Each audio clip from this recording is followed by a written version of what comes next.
માત્ર એક શહેર નથી, એક ઉર્જા છે, એક ઓળખ છે, એક આગવી ઓળખ ધરાવતું વિકાસનું મોડેલ છે, જ્યાં સપનાઓને પાંખ મળે છે અને મહેનત કરનારને ઓળખ મળે છે.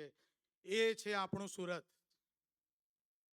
Now, on behalf of our organizers, I extend my warm welcome to our eminent speakers, industry leaders, policymakers who have joined us today for this impactful session on Aatmanirbharta for a competitive Gujarat. Now, with due respect, I would invite our esteemed dignitaries and ask Shri Sunil Parekh sir to welcome Adia sir with a bouquet. Yeah, fine sir. So today's theme resounds deep vision with the vision of self-reliant India, that is Aatmanirbharta Bharat. Under the dynamic leadership of our Honorable Prime Minister Shri Narendra Bhai Modi, the nation is moving forward with the guiding mantra. Please welcome Shri Nirmal Kumar Milda sir to join us.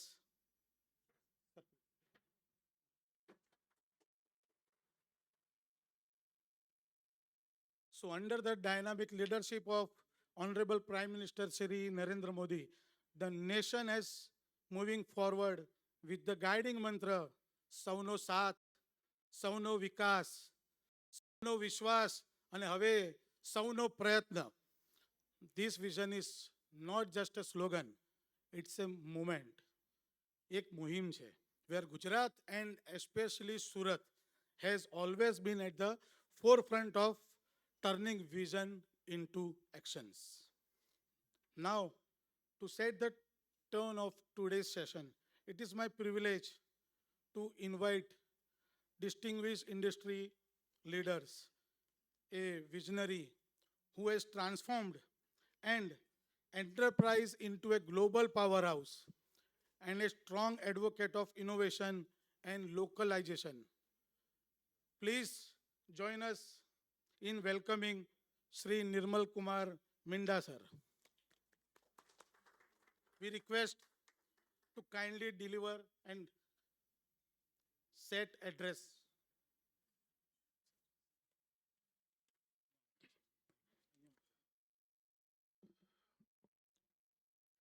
Honorable dignitaries on the dais and in the audience, a very good afternoon to all of you. It's my privilege to stand here before such a distinguished gathering here in Surat. I would like to sincerely thank Government of Gujarat, especially the Honorable Chief Minister, Shri Bhupender Bhai Patel ji, Honorable Deputy Chief Minister for the vibrant Gujarat, and all the Gujarat government for the vibrant Gujarat Regional Conference. These conferences, building on the strong foundation of Vibrant Gujarat Global Summit, a foundation of Viksit Bharat, and a dream envisaged by Honorable Prime Minister Shri Narendra Modi ji. I will not go in the more detail of the GDP or the figures, which I think in the morning session we have seen many of the Gujarat and the opportunities and the present status. But today's topic about Aatmanirbhar Bharat for a competitive Gujarat, I would try to speak from my heart.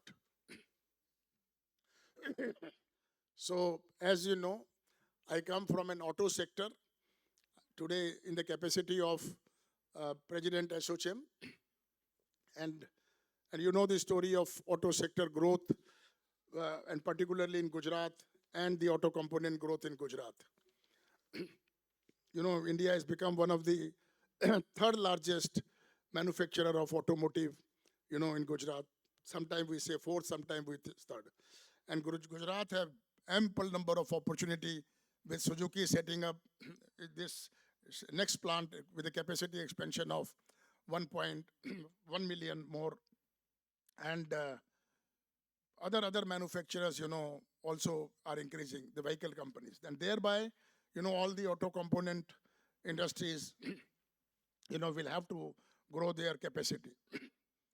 I think you must have been in Gurgaon, in the recent past or maybe in the earlier days. Let's look at how Gurgaon have developed. It was only two or three players like Maruti, Hero Motors, and Honda motorcycle. Fortunately, all three of them are in Gujarat. So look at the image, how the ecosystem have developed in that region. So it is going to come here in this area of, Sanand and Vitlapur, Mehsana, all that area will become somewhere from, I would say, from Ahmedabad to Kadi to Detroj to Vitlapur to Viramgam. I know a little bit of map. I am from Delhi, but on the other side, so all this area will become a hub like Gurgaon. And why not? With the increasing production. So now coming to this topic of Aatmanirbhar,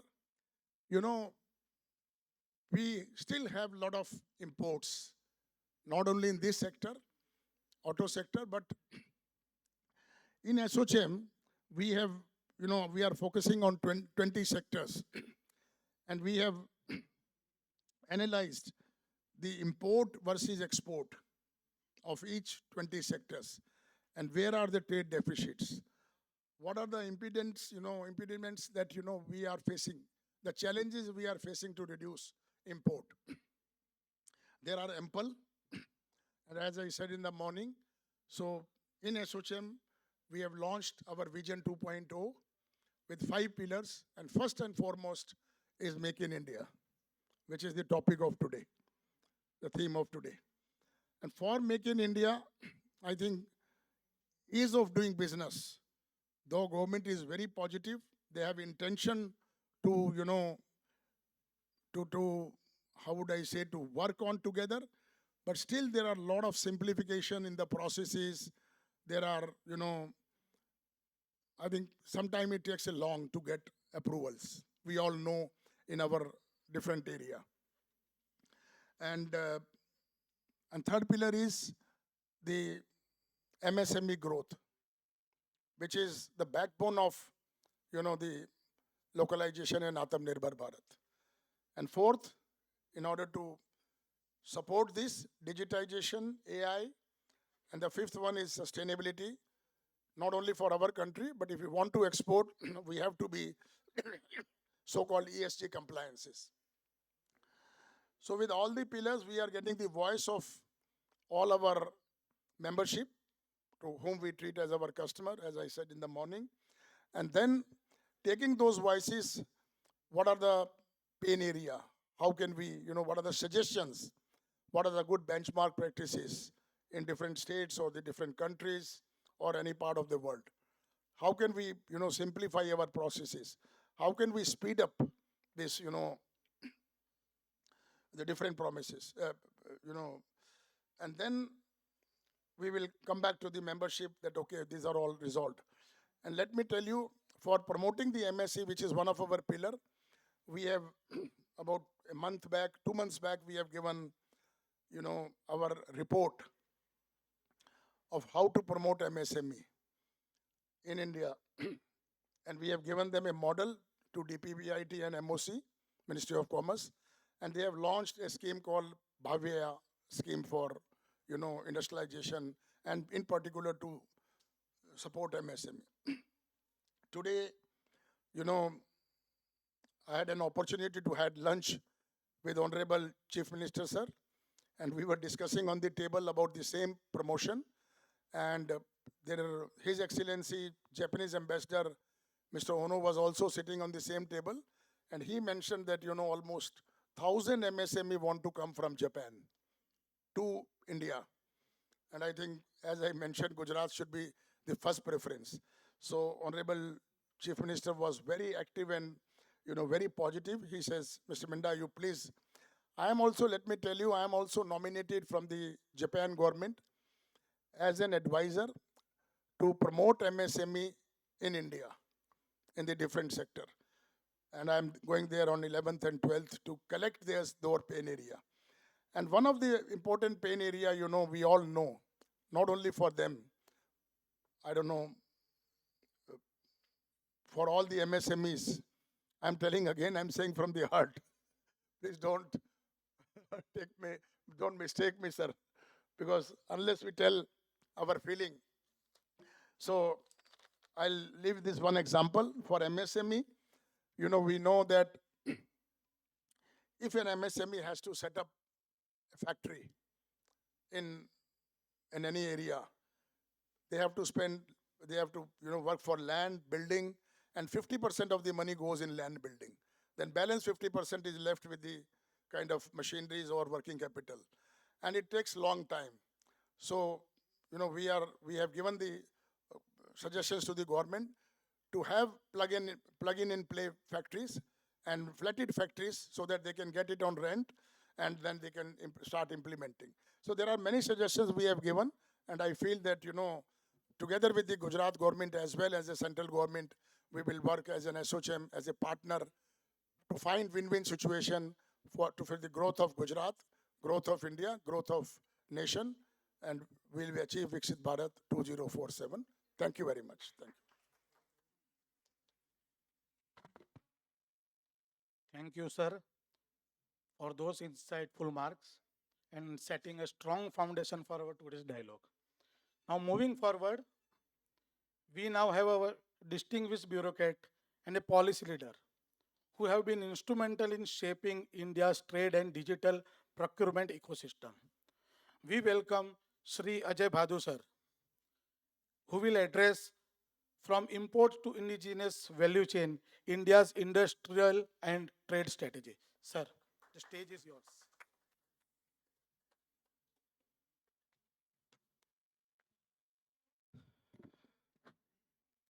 Thank you. Can you put the presentation maybe, no?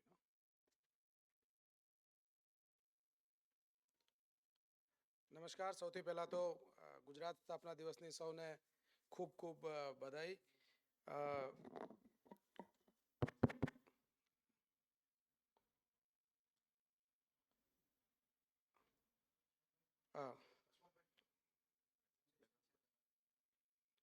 Sir, you would like to see?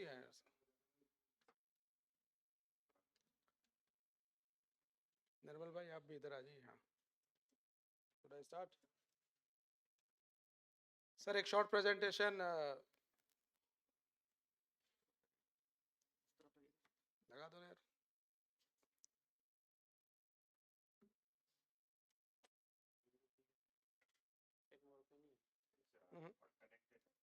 It is connected. कोई बात नहीं.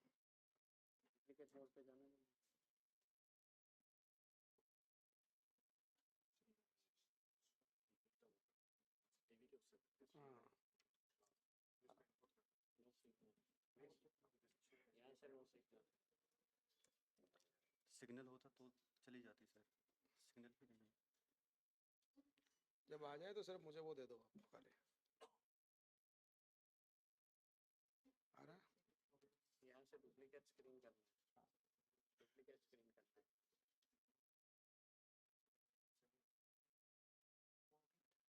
यहाँ से duplicate screen करना है.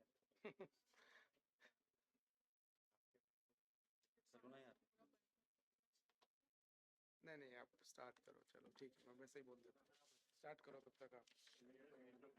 हाँ, I will give the figure, sir. So, before, I'm so sorry for that technical snag. Yes, please work on that. So before they sort it out, I will just leave you with some of the figures. अगर हम 12 साल का last 12 years India का merchandise trade देखें, यानी कि goods के अंदर जो ट्रेड होता है वो हम देखते हैं, तो तकरीबन 448 बिलियन डॉलर से हमारा ट्रेड ग्रो करके आज 774 लास्ट ईयर का जो फिगर है 774 बिलियन डॉलर्स.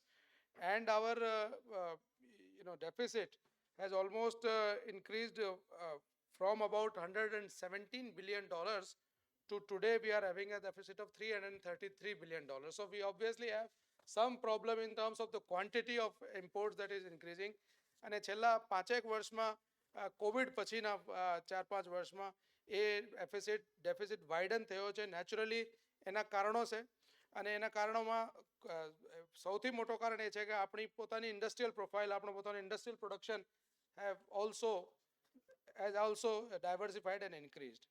અગર આપણે એમાંથી non petroleum and non gems and જ્વેલરીનો ઇમ્પોર્ટ કાઢી નાખીએ, because petroleum is something that is required, તે અગર એ આપણે એને કાઢીએ તો આપણો આ ડેફિસિટ જે છે તકરીબન 317 થી non petroleum and non gems and jewellery કાઢીએ તો એ આવી જાય છે $130 billion. So petroleum is something which we have to really take into account કે પેટ્રોલિયમ કે જે એબ્સોલ્યુટ ફિગર્સ છે એની અંદર પેટ્રોલિયમ ઘણો બધું એમાં ભાગ ભજવે છે. અને ગોલ્ડ અને જ્વેલરી જે એક્સપોર્ટ છે એ નોર્મલી એવો ઇમ્પોર્ટ છે કે જેને આપણે પ્રોસેસ કરીને આપણે જ્વેલરીના રૂપમાં એક્સપોર્ટ કરતા હોઈએ છીએ. મોટા મોટે આપણે સેક્ટર વાઇઝ વાત કરીએ કે વોટ આર ધ સેક્ટર્સ, જેમાં વોટ આર ધ કોમોડિટીઝ કે જેની અંદર આપણો ઇમ્પોર્ટ થાય છે, તો એ ઇમ્પોર્ટ નેચરલી સૌથી વધારે 26% થી ઉપર ઇમ્પોર્ટ જે છે આપણે ઓઇલનો ઇમ્પોર્ટ છે. અને second is again gold and precious metals. એની અંદર લાસ્ટ 1-2 વર્ષમાં જે તેજીથી ભાવનો વધારો થયો છે એના કારણે પણ આપણો ઇમ્પોર્ટ બિલ વધ્યો છે. And third in line is and ઇન્ક્રીઝિંગલી catching up is the chapter 85, what we call chapter 85 in commerce, that is the electronics and electric equipments. એનો ઇમ્પોર્ટ આપણે લગભગ 14% ઓફ ટોટલ ઇમ્પોર્ટ બિલ આપણો ઇલેક્ટ્રોનિક્સનો થવા જઈ રહ્યો છે.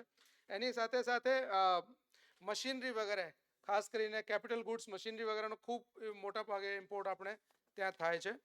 એની અંદર જુદી રીતે આપણે એનાલાઇઝ કરીએ, આપણે આ જોવા જઈએ કે કન્ટ્રીઝ વાઇઝ ડિફરન્ટ કન્ટ્રીઝમાંથી આપણો શું ઇમ્પોર્ટ છે, તો ચાઇના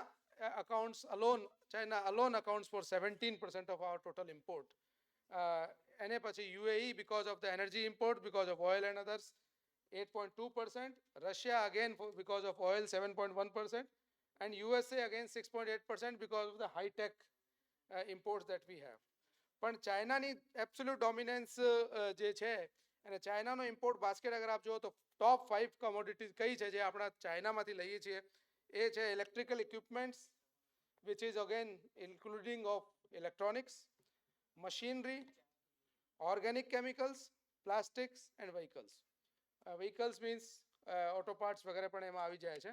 સો વ્હીકલ્સ મીન્સ તૈયાર વ્હીકલ તો આપણે બહુ વધારે ડ્યુટી છે એટલે એ તો આપણે લાવતા નથી કોઈ જગ્યાથી, પણ ઓટો પાર્ટ્સ વગેરેનો જે ઇમ્પોર્ટ છે એ ખૂબ વધારે છે. સેક્ટર વાઇઝ પણ આપણે અગર એને કાઢીએ તો આપણે જોવા જઈએ છીએ કે સેક્ટર્સની અંદર ખાસ તौर કન્ઝ્યુમર પ્રોડક્ટ્સ કે અંદર ચાઇનાનો ડોમિનન્સ અબાઉટ 52% છે. Of all consumer products 52% are coming from China only. ઇલેક્ટ્રોનિક્સની અંદર almost 42% is coming from China. Drugs and pharmaceutical, and that is where I want to draw your attention. Drugs and pharmaceutical, almost 40% are coming from China, and mostly it is the API which has a critical dependency. અને એની અલાવા એ સિવાય plastic and rubber જ્યાં આપણે મજબૂત છીએ તેમ છતાં આપણે almost 26%. અને textile also a lot of import is coming from China because of the low side of the value chain, downstream upstream products જે છે.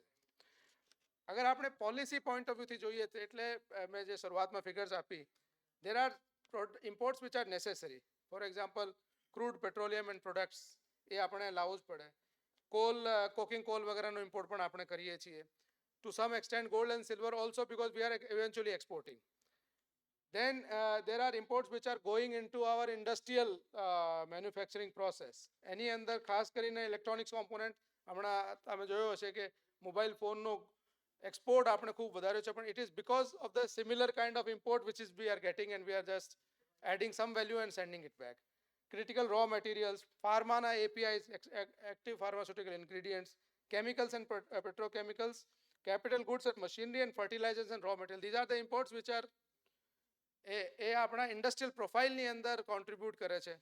એ સિવાયના જે ઇમ્પોર્ટ છે, જે અમે ઘણી બધી જગ્યાએ વર્કઆઉટ કરી છે, કે એ કઈ ઘણા ઇમ્પોર્ટ એવા છે કે જ્યાં આપણે ઓપોર્ચ્યુનિટી છે કે આપણે એને રિપ્લેસ કરી શકીએ. અને એની વાત હું હમણાં કરી. Actually unfortunately I would have shown it on this. અને then there is of course the China dependency which we have spoken about. So ચાઇનાની જે વાત કરીએ આપણે, તો આ વર્ષે આપણે ચાઇનાની સાથે જે આપણો ઇમ્પોર્ટ છે એ રેકોર્ડ 131 બિલિયનનો ઇમ્પોર્ટ ચાઇનાથી આપણે કર્યો છે. એની સામે આપણો ચાઇનાનો એક્સપોર્ટ ઓલમોસ્ટ 19.47 બિલિયન છે. એટલે આપણો net deficit this time we have got the net deficit of 112. એટલે આપણો ટોટલ ટ્રેડ અત્યારે ગયા વર્ષનો તુલના કરીએ તો all time high 151 billion. 150 we have crossed the 150 billion trade with China. 151 billion trade આપણો ટોટલ થયો છે અને એમાંથી આપણને 131 નો ડેફિસિટ છે. So they are naturally usually exporting country, અને આખા વર્લ્ડમાં એ લોકો એક્સપોર્ટ કરે છે. એવું નથી કે ખાલી આપણને જ એક્સપોર્ટ કરતા હોય.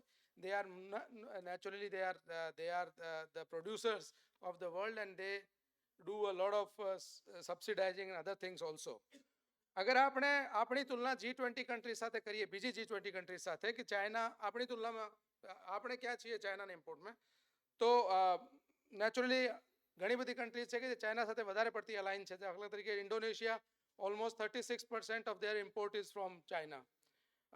અથવા આપણે વાત કરીએ even countries like Brazil 25%, Australia 26%, Japan 23%, we are at 16.62%. તો આપણો જે ઇમ્પોર્ટ છે, આપણો ચાઇના ઉપર જે ઇમ્પોર્ટ છે એ લગભગ 16.62% share of import from other કન્ટ્રીઝમાં આપણે વાત કરીએ તો આપણે countries like UK, France or Italy કરતાં વધારે ઇમ્પોર્ટ કરીએ છીએ ચાઇનાથી. United States is importing of their total imports 9.34% from China. And still they are having a lot of problems with China, but we are importing about 16.62% of our total imports from China. Top 10 commodities મેં વાત કરી છે, હું repeat નહીં કરું હવે. Electric machinery, organic chemicals, plastics, vehicles, some of the metals also we are importing.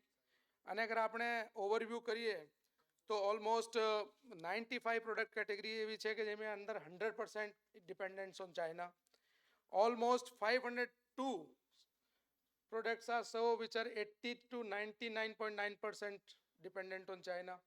906 are products which are 50 to 79% dependent on China. So high amount of dependency on China, and some of these products are products which I am just coming to you later, are very very critical, because we will have to see this from the criticality angle. અત્યારે આપણે જે વાત કરીએ કે જે global trade scenario છે એ એની અંદર totally geographical fragmentation થઈ ગયો છે. US China tech war is totally reshaping it.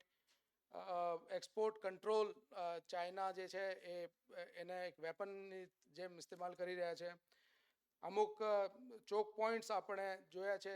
અગાઉ રેડ સી ક્રાઇસિસ થયો હતો, અત્યારે સ્ટેટ ઓફ હોર્મુઝનો ક્રાઇસિસ છે. We can see the choke points if something is closed. એ રીતે આપણે જે ચોક પોઈન્ટ આવનાર સમયમાં, જે અત્યારે કોઈનું ધ્યાન પણ નથી, પણ Taiwan can become a choke point because more than 90% is coming, the semiconductor chips are coming from China, from Taiwan. If something happens in Taiwan, the entire supply is closed. એ જ રીતે આપણી જે છે એના કારણે ઘણી બધી વસ્તુઓમાં આપણને જે છે સ્ટ્રેટેજિક વલ્નરેબિલિટી આપણી થઈ ગઈ છે. અને એ સ્ટ્રેટેજિક વલ્નરેબિલિટીને કારણે આપણે જે ધ્યાન દેવાની જરૂર છે એ બેસિકલી એ વાત ઉપર ધ્યાન દેવાની જરૂર છે કે ક્યાં આપણને ક્રિટિકાલિટીનો એંગલ છે. સો ક્રિટિકાલિટીના એંગલ પ્રમાણે આપણે વાત કરીએ તો એની અગર આપણે ચર્ચા કરીએ કે આપણને કઈ કઈ વસ્તુ એવી છે કે જે આપણને ક્રિટિકાલિટી પોઈન્ટ ઓફ વ્યૂથી ખૂબ પ્રોબ્લેમેટિક થઈ શકે છે. તો દાખલા તરીકે આપણો ફાર્મા એપીઆઈ વેલ્યુ ચેન છે. સો ફાર્મા એપીઆઈ વેલ્યુ ચેનની અંદર એ છે કે આપણો ઘણા બધા antibiotics, even paracetamol API is we are import dependent for the paracetamol API. There are so many other antibiotics and even nutraceuticals like vitamin C. The active pharmaceutical ingredient is coming from China. આ જ રીતે આપણે અગર સોલરની વાત કરીએ તો આજે પણ ચાઇના અથવા ચાઇનાના proxies even though we have gone ahead in the solar value chain and from modules we are now even producing cells also, પણ આપણી જે સેલની પાછળ પોલિસિલિકોન ગ્રેડનો સોલર રો મટીરિયલ હોય છે એ બધું જ આપણે એક સ્ટડી અમે નાનકડી સ્ટડી દાખલા તરીકે અમે કરી હતી કે ડ્રોન સર, ડ્રોનની અંદર આપણી પાસે ફિનોમિનલ કેપેસિટી છે ને આપણી પાસે ડ્રોનમાં સ્ટાર્ટઅપ્સ પણ તૈયાર થાય છે, પણ આપણા જેટલા પણ ડ્રોન બને છે એની અંદર મોટર અને એની બોડી આપણી પાસે હોય છે, પણ what you call a drone payload, payload is something કે જેની અંદર કેમેરા હોય છે, જીપીએસ હોય છે, જેની અંદર સેન્સર હોય છે. All of the drone petrol is 98%. I was astonished to see 98% is coming from Hong Kong, which is China.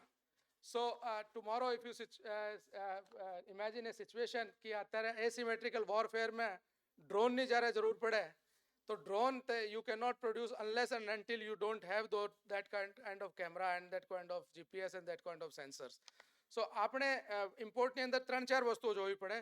એક તો ક્રિટિકાલિટી એંગલ શું છે, સેમિકન્ડક્ટરને આપણે વેલ્યુ ચેન ડેવલપ કરવી છે, અત્યારે આપણે ફોન્સનો નિર્યાત કરીએ છીએ, ઇલેક્ટ્રોનિક કમ્પોનન્ટ મેન્યુફેક્ચરિંગ સ્કીમ આપણે લાવી રહ્યા છીએ કે જેથી કરીને ફોનનો આખો ઇલેક્ટ્રોનિક્સની આખી વેલ્યુ ચેન આપણે કેપ્ચર કરી શકીએ. જ્યાં આપણે વેલ્યુ ચેન કેપ્ચર કરવી છે તે દિશામાં આપણે જોવું જોઈએ.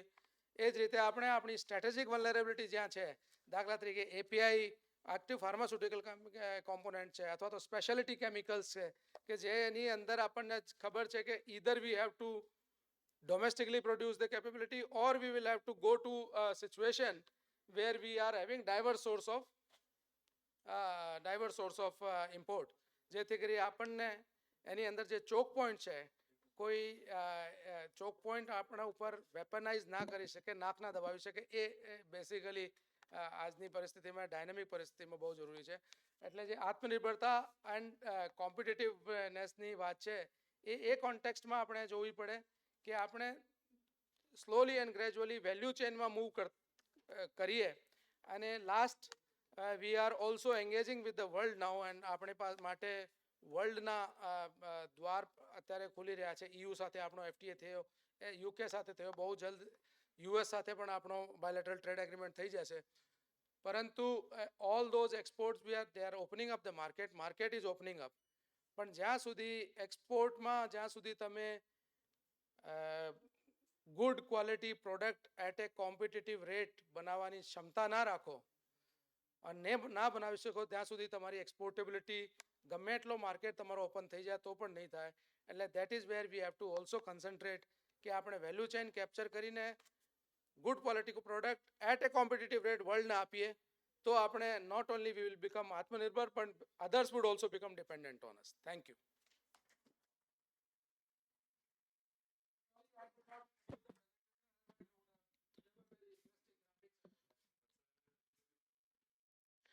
Thank you, Bhadu sir, for that comprehensive perspective on India's evolving trade strategy. Now, we would ask our next distinguished speaker, an eminent policy architect and reform-driven leader, a key figure behind one of our India's most transformative reform, GST. We welcome Dr. Hasmukh Adia sir. We request you to kindly address the gathering.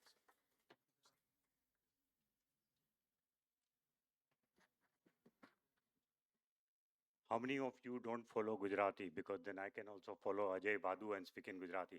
How many of you don't follow Gujarati? One? Badda. Okay, fine. That makes my task. Yeah, that's okay. સૌથી પહેલા તો મારે એ કહેવું પડે કે પૂરા vibrant Gujarat regional સમિટની સૌથી મોટામાં મોટી પેનલ હોય તો આજના દિવસે છે. હું ગણતો તો ગણીને થાકી ગયો, પછી 13 સુધી તો ગણ્યા હતા કે 13 પેનલિસ્ટ છે અને 13ની ઉપર પછી અમારા જેવા 3ને બેસાડી દીધા છે કે તમે પણ બોલો. એટલે 13 જણાનો તો ટાઈમ એમાં કપાઈ ગયો, 15-15 મિનિટ અમે લઈએ એટલે. અને આવી પેનલને કન્ડક્ટ કરવાનું કામ ગુજરાતમાં સુનિલ પારેખ સિવાય બીજું કોઈ ન કરી શકે. એટલે એક વસ્તુ તો નક્કી છે કે આપણે ઇન્ડિયા જો કદાચ બીજી કોઈ બાબતમાં આત્મનિર્ભર બને કે ન બને, પરંતુ આત્મનિર્ભરતાના જ્ઞાન બાબતમાં તો પૂરેપૂરી આત્મનિર્ભરતા આપણી આવી ગઈ છે. કારણ કે 13 લોકો આપને એડવાઇસ આપવાના છે આત્મનિર્ભર કેમ બનવું એના માટે. મિત્રો હું ખાલી 5 જ મિનિટ લઈશ. એક એક્ઝામ્પલ આપીને ભૈયા એક એક્ઝામ્પલ આપીને આત્મનિર્ભર બનાવવા માટેના સ્ટેપ શું હોઈ શકે ઇન્ડસ્ટ્રી સાઈડમાં અને સરકાર સાઈડમાં એની હું વાત કરીશ. શું કરવું જોઈએ, સરકારે શું કરવું જોઈએ, બિઝનેસે શું કરવું જોઈએ. આજે હું સ્ટોરી કહું છું તમને. આ જરા હટાવી શકાય થોડી વાર માટે, જો થતું હોય તો નહીં રહેવા દઈએ.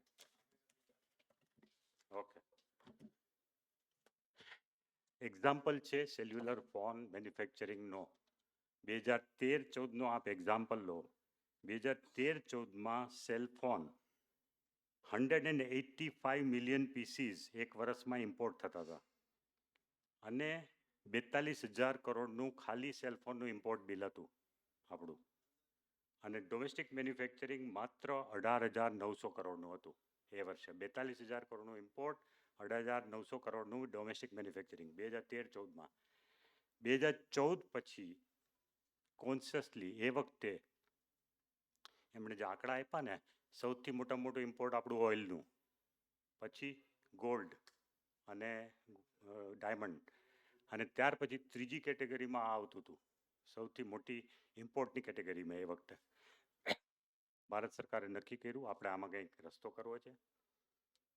એક સ્કીમ બનાવી જેનું નામ છે PMP, ફેઝડ મેન્યુફેક્ચરિંગ પ્લાન. એ PMP સ્કીમ શું છે હું તમને કહીશ પછી.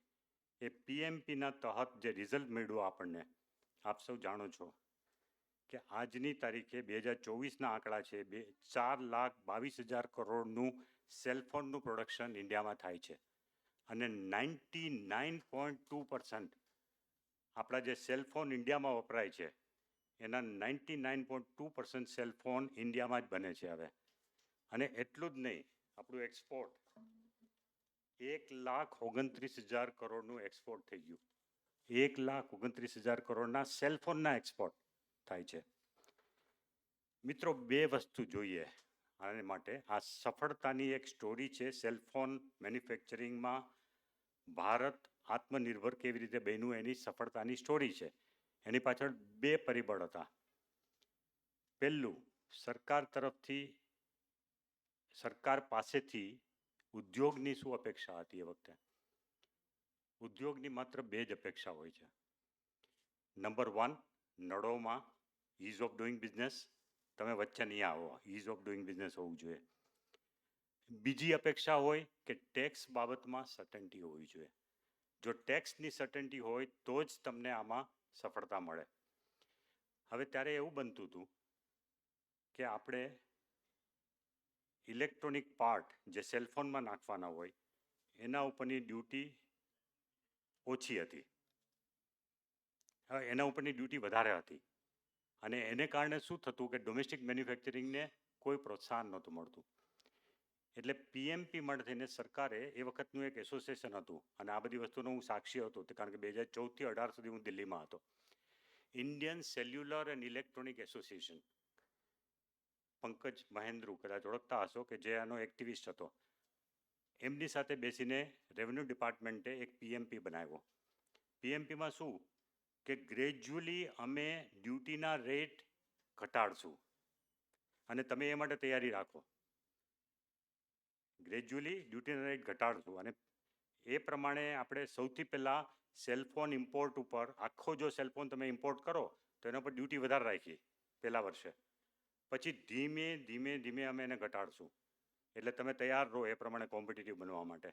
અને એ જ રીતે સ્પેરપાર્ટ જે છે એ સ્પેરપાર્ટની ડ્યુટી એકદમ ઘટાડી દીધી અને એમાં ધીમે ધીમે વધારશું. એ રીતનો આખો પ્લાન રેવન્યુ ડિપાર્ટમેન્ટ સાથે બેસીને આ એસોસિએશને બનાવ્યો.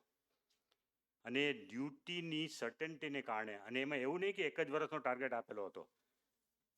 ઇમ્પોર્ટ ડ્યુટીનો દર વર્ષનો ટાર્ગેટ, 5 વર્ષનો ટાર્ગેટ નક્કી કરેલો કે 2015, 16, 17, 18, 19માં કે રીતે ધીરે ધીરે આપણે ડ્યુટીમાં ફેરફાર કરીશું.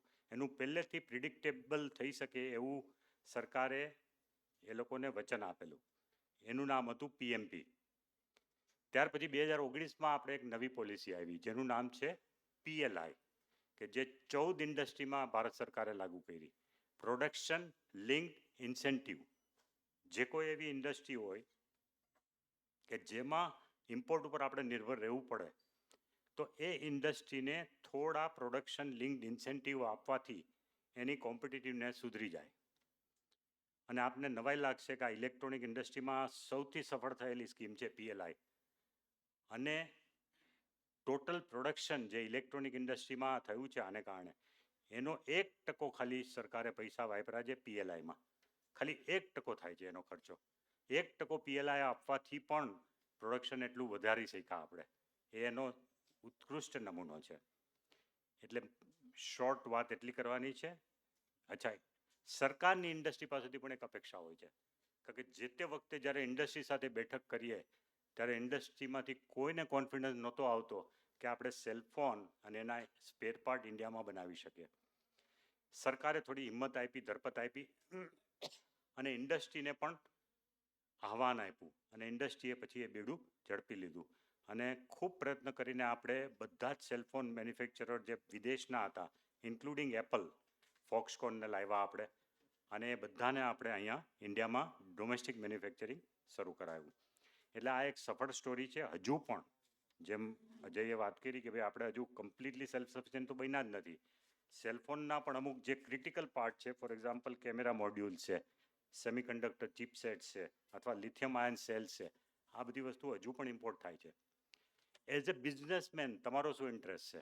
તમારો ઇન્ટરેસ્ટ છે કે મારે એક નવી ઉદ્યોગ કરવો છે, તો હું શું કરું?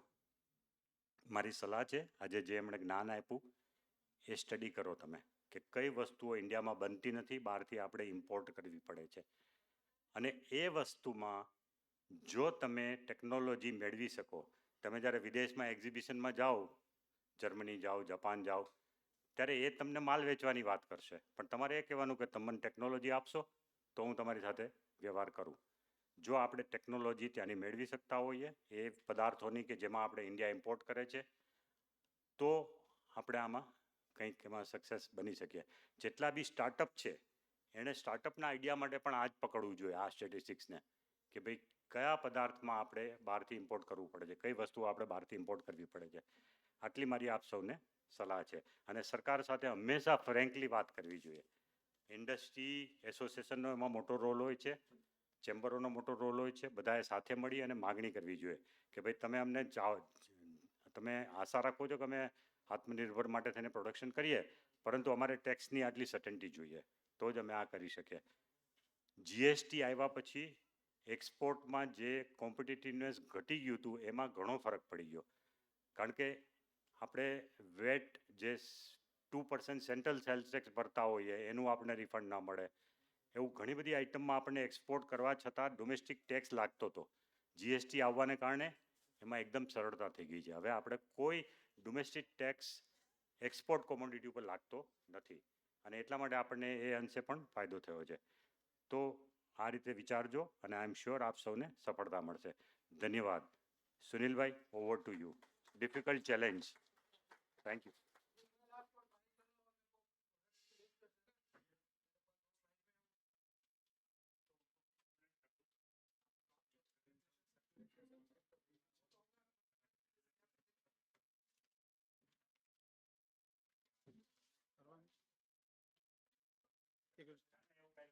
नहीं ले सकते.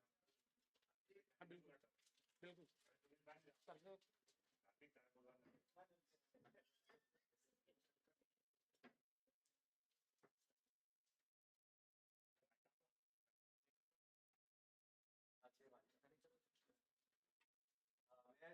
Hello, hello. May I request all the panelists to please come and join? The seating sequence is like this. On my, sorry, this is like this. So, on Hital Bhai Mehta will be here on the first on the left, followed by Himanshu Bhai Mittal, then Shri Shreyans Goyal, then Rajesh Bhai Goba. Rajesh Bhai? Come.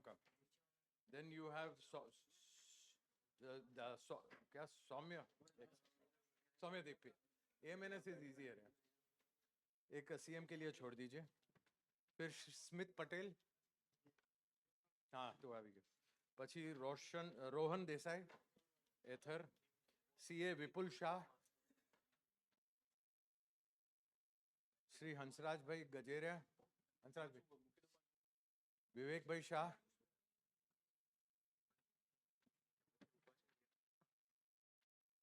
सबको मिल गई seats? Anybody else left? Atul Pandit. हाँ, Hitachi. Sorry. आइए. अभी. This for the CM, na?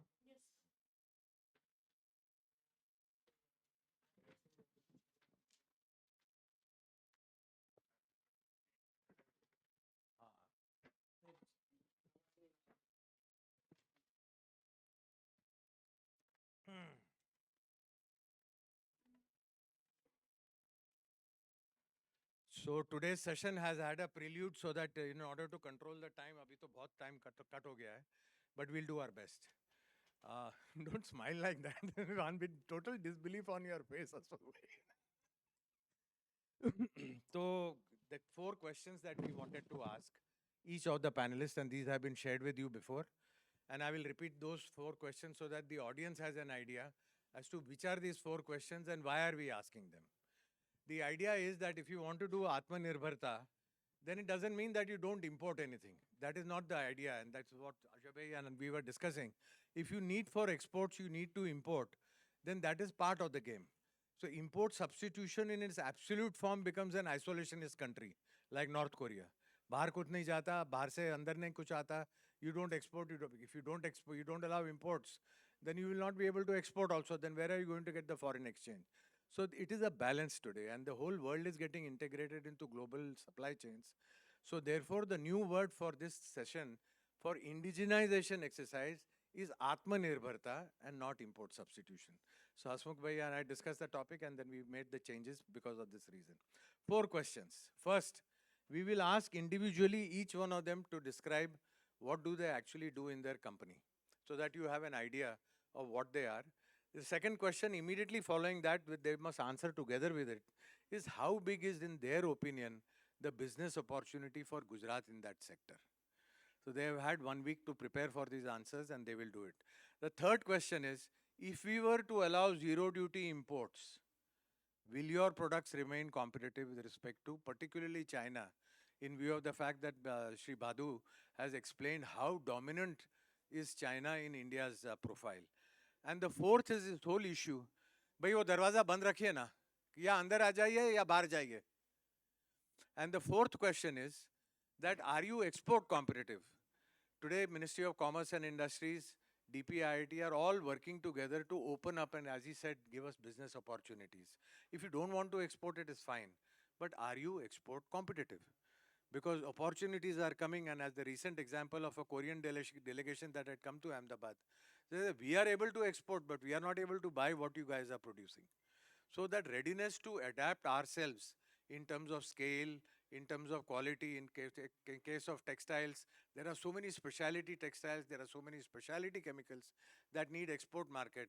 But if there is no readiness, then we will actually increase our import bill, as when we sign an FTA, which has happened 10 years ago when we had signed some earlier auto components and other FTAs before. So these are the 4 questions, and we will conclude finally is, out of the 2 aspects that Hasmukh Bhai said, we will want to discuss what is industry's expectation to be able to reach out, both in terms of competitiveness in the domestic market, and at the same time prepare what are the factors that are required for us to get ready to be able to export in the global market. So this is the question. So let me start with Shri Hetal Bhai Mehta. A little bit, you know the 4 questions. So please follow them, and you have exactly 6 minutes.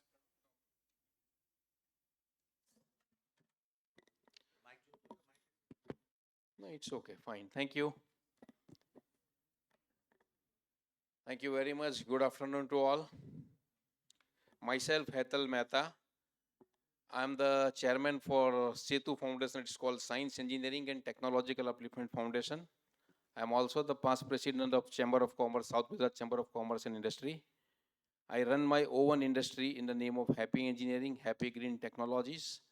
And I am in the business of electric motor manufacturing, energies and precision part manufacturing.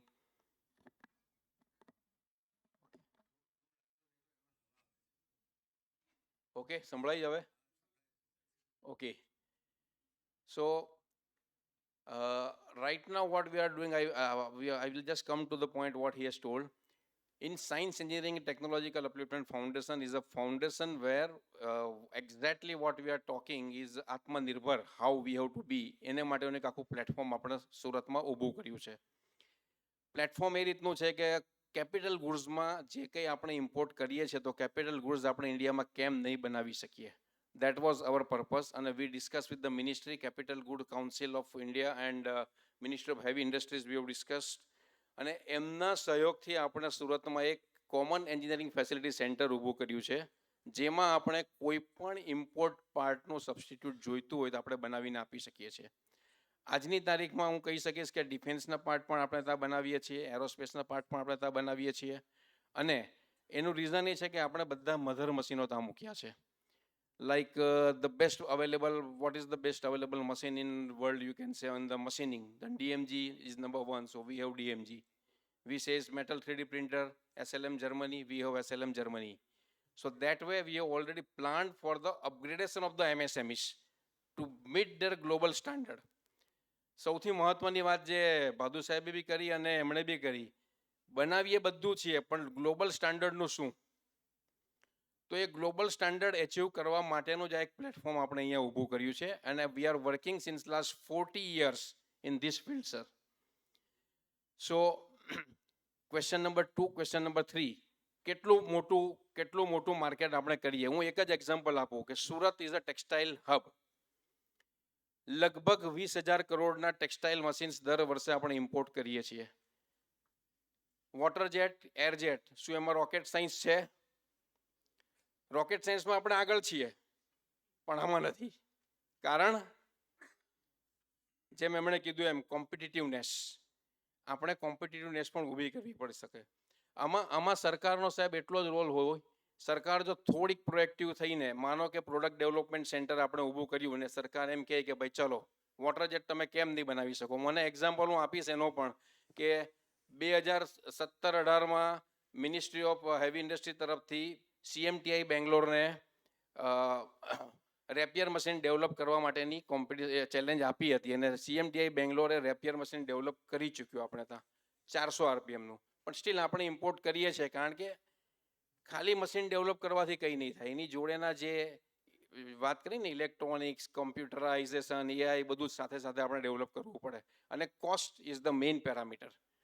જ્યાં સુધી આપણને import સસ્તું મળશે ત્યાં સુધી આપણે ગમે તે ડેવલપ કરીએ એનો કોઈ પર્પઝ સૌ થતો નથી. એટલે કેપિટલ ગુડ્સ સેક્ટરમાં આપણે જો ડેવલપ કરવું હોય તો ઇમ્પોર્ટ પર ડ્યુટી વધારીને આત્મનિર્ભર ભારતમાં મેન્યુફેક્ચરિંગ કરવાની જરૂર રહેશે. ફિગર મેં તમને કીધો, ખાલી ટેક્સટાઇલ મશીનરી 20,000 કરોડની છે, એટલે ઓપોર્ચ્યુનિટી બહુ મોટી છે. અને આરામથી આપણે એન્જિનિયરો કે આપણી ઇન્ડસ્ટ્રી, માનો કે સુરતની આજુબાજુની ઇન્ડસ્ટ્રીઓ આરામથી મશીનો બનાવી શકે એમ છીએ. ફક્ત થોડા સપોર્ટની જરૂર છે, અને જો સપોર્ટ આપણે આપી શકીએ, સપોર્ટ મળી શકે તો બધું જ પોસિબલ છે. અત્યારે હું બીજો એક ચેલેન્જ અમારી પાસે સાહેબ આવી છે હમણાં, રેડિયલ બ્રેડિંગ મશીન, જે અત્યારે 100% આપણે ઇમ્પોર્ટ કરીએ છીએ. રેડિયલ બ્રેડિંગ મશીન શું છે કોઈને ખ્યાલ નહીં હોઈ શકે અહીંયા, પણ એ તમારા જે મિસાઇલ્સના હેડ છે કે પ્લેનના હેડ છે કે કાર્બન ફાઇબરમાંથી બનાવવામાં આવે છે, ને એને બ્રેડિંગ કરીને આખું બનાવવામાં આવે છે. આજે ઇન્ડિયામાં કોઈ મશીન મેન્યુફેક્ચરર નથી, પણ એ મશીન તમે ઇમ્પોર્ટ કરો, ઇટ ઇઝ ઓકે, પણ મશીન ઇમ્પોર્ટ કર્યા પછી બધા પાર્ટ તો આપણે ત્યાં બનવા જોઈએ ને. અત્યારે આપણે પાર્ટ જ ઇમ્પોર્ટ કરીએ છીએ. એટલે આપણી પોલિસી જે જરૂરી છે કે મશીનો આપણે એ લેવલના લાવીએ અને અહીંયા પાર્ટ બનાવીએ. This is more important. Total હું જો મારો એક્ઝામ્પલ આપું તો મારું મેઇન કામ છે electric motor, customise specialise motor બનાવવાનું. 2011-12માં અમે લોકોએ ટેસ્લા માટે પણ મોટર ડેવલપ કરી છે. PMSM મોટરના ડેવલપર અમે છીએ. SY ને RM સિંક્રોનાઇઝ ઇલેક્ટ્રન્સ મોટર પણ આજે અમે અહીંયા ઇન્ડિયામાં જ બનાવીએ છીએ. એટલે કોઈ પણ પ્રકારના આવા જે ચેલેન્જિંગ કામ હોય તે અમે અમારી કંપનીમાં લઈએ છીએ અને અમે બનાવીને આપીએ છીએ, પણ આજ સુધી અમે બધું એક્સપોર્ટ કરીએ છીએ. એનો યુઝ ઇન્ડિયામાં હજી નથી થતો. Thank you very much. Thank you for sticking to the time. અને ઘણા સરસ મુદ્દાઓ પર તમે ધ્યાન દોર્યું છે. શ્રી હિમાંશુભાઈ Mittal, he is a textile king. He has a full supply chain from beginning to end, correct? Plus exports and also in different countries. Please. So myself Himanshu Mittal, I represent Mittal Group. We are involved in manufacturing of various textile products like yarns and fabrics. So when we talk of textile, $80 billion industry in India, a $80 billion industry in India is a very, very vast field. It is mainly divided into two categories, natural and man-made fiber. For both of these categories, Gujarat already plays a vital role. So Gujarat solely contributes 35% of total raw cotton production of India, and also upwards of 50% of complete man-made fiber value chain is controlled and run in Gujarat. But primarily, Gujarat has always been a supplier of raw material or fabric or up to the finished fabric stage. Uh, Textile has been there since centuries and is an evergreen and ever evolving field. As we can see, very recently, fast fashion has come up and already has become a $10 billion industry with a growth rate of about 30 to 40%. And e commerce distribution has already taken up 22% of our distribution share for textile. Now, these two combined with the upcoming FTAs done by our government has opened an enormous opportunity for Gujarat to move into garmenting, which is the final product which is consumed by the ultimate consumer, which currently Gujarat lacks to certain extent. So there is a ready $10 billion opportunity for Gujarat to convert fabrics into garment, because currently that amount of textile apparel is already being imported in India. Also, why garmenting is right for Gujarat? It helps Gujarat increase at least double its turnover of fabric converted into garment, which is almost always 2x. It's a great employment generator because one shift, one machine requires 1.8x manpower to convert fabric into garment. It makes Gujarat very much more export competitive if we have the final product with us.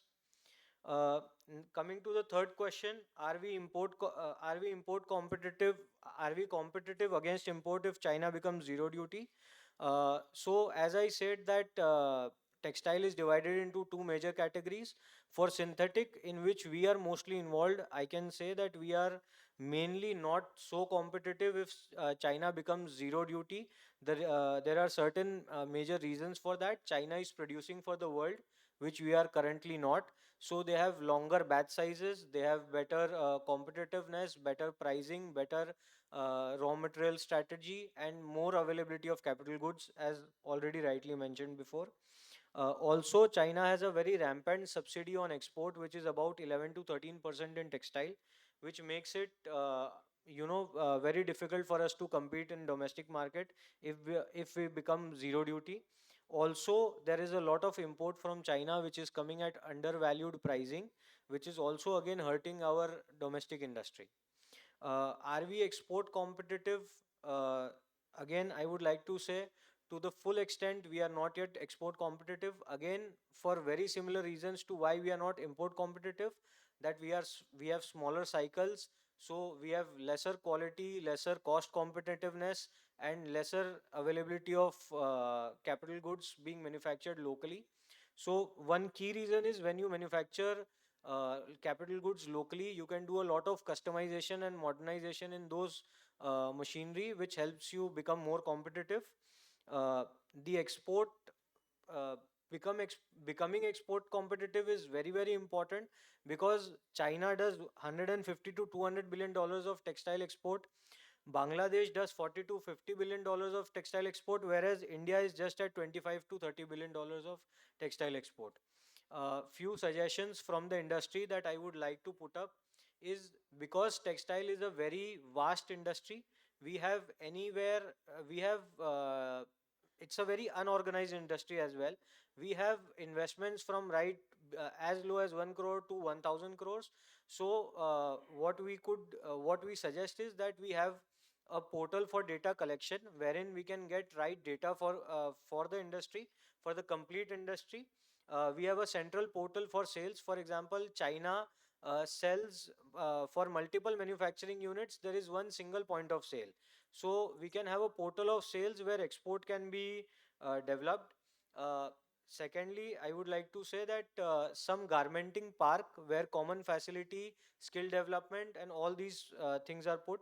And my last point is making a common platform where industry and government, multiple government machineries can come together to discuss their issues on a day-to-day basis, as we are a very evolving field. Thank you. Second speaker, bang on time, lots of suggestions. Thank you. Shreyans, another chemical king. Hello friends, I am Shreyans Goel. I'm the chairman and managing director for Shakti Group companies. We are a 25-year-old company. I had started this company way back in 2003 when the government had first announced the ethanol policy. So when I was in school, that time we had heard that Brazil is running cars on water. So later on grass and water. So later on we came to know that is like basically that is sugarcane. So in 2001, government had announced initially the policy. So that had intrigued me. We went into ethanol blending. And जैसे अभी बता रहे थे figures, if you look at it now, by ethanol blending, उस time का ये it was like actual में एक आत्मनिर्भर का like last year with the production and the ethanol that we have used in India for petrol, we have saved almost 40,000 crores. And this 40,000 crores, it's the forex exchange we have saved. And from that, if you look at our revenue is almost 70,000 crores of revenue, which we have put in petrol. From that, majority of it goes to the rural economy, sir. Because we are using maize and corn. So that's a major part. Our other this is like then we diversified into other chemicals, specialty chemicals, and we have tried to be specialty chemicals like potassium methoxide, which is being imported from China. So we have cracked that in the last 3 years. And in our field, we have been pretty lucky. We have good government policies, be it in ethanol, I'll say, if in the last 7-8 years, we have suffered because of the 0 import % duty in ethanol, and US, in fact, China has not disturbed us, but US has disturbed us. A lot of ethanol was coming in from US. Now, this year it has so happened with the government promoting ethanol in a very good way, giving good incentives. We have been able to cut down the imports by, I guess, almost 70 to 80%. And I would just say, sir, in this period, the government, like even with this West Asia crisis happening, we have had very good support here from the Gujarat government. Like, yeah, this is vibrant Gujarat. I would just like to say to the audience present here, without us asking for anything, like this was a crunch, the cash crunch because of the supplies which are not going. Government has been so proactive, sir. We didn't even believe it, subsidies and incentives. Like we say कि अभी subsidies incentives तो आती रहेगी, but हमने push भी नहीं करा और हमारे time पर आ गया. So that saved a lot of, that helped us in the working capital. So, and there are other things like, other than this, if for our export to be possible, like in a chemicals, the small MSMEs, they face a problem of like in the European countries, we have reached certification and all that. So either not all are that aware about it, or not all are very, means they don't have the knowledge about that, or even if they have the knowledge, the REACH certification is very costly. So if something the government can, when they're having the FTA, is if on that they can give some knowledge or how they can help in this. And another thing, the government policies, be it the central government or the Gujarat government policies, they are very good. But many of them, sir, they aren't aware. Like even what we took, so how the government can even reach out to the public, like if it's in the textile sector or if it's a chemical sector, if it's an ethanol sector. So specifically have the associations and explain about the policy, like the associations can do that on a regular basis. And another problem, sir, not problem, another thing that suggestion is that in MSMEs, they face the problem that it takes a lot of, it used to take a lot of time for permissions. And there may be certain permission that may be coming late, like the whole thing may be stuck for one permission or for one input from some department. So if we can, the MSMEs, they can be given the permission to set up an industry, and within a stipulated time, they have to get the permissions. Like within 3 years time, let them set up the industries, and within 3 years, like all the norms if they follow. So that is something which a lot of MSMEs more will start. So here there was a similar policy, but it was getting stuck because they had to take the GPCP CTO. So that's a very good policy, and many MSMEs have come to us to even say that. So, and I'm really good. Like if we have other people from outside Gujarat, I would just really say that Gujarat is a fantastic place to invest, a very friendly atmosphere. Please come to Gujarat. Thank you. Thank you, Shreyans. Thank you very much. Rajesh Bhai, he's the big boy from Reliance.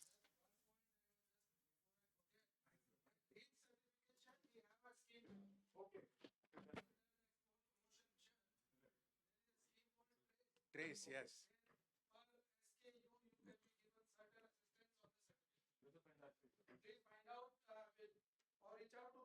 Yeah, I will. What we'll do is we'll request him to send an officer, not only these schemes, but all other schemes. You know, we will have one session where, okay, we'll connect, we'll connect. Thank you, sir, thank you. Rajesh Bhai from the Big Boy Reliance. Good afternoon, everybody. I'm Rajesh Kaur from Reliance Industries. So basically, we stand as a largest petrochemical producer currently undergoing a big transition in terms of the new energy business which we are getting into. We are building one of the largest new energy ecosystem to ensure India's self-reliance.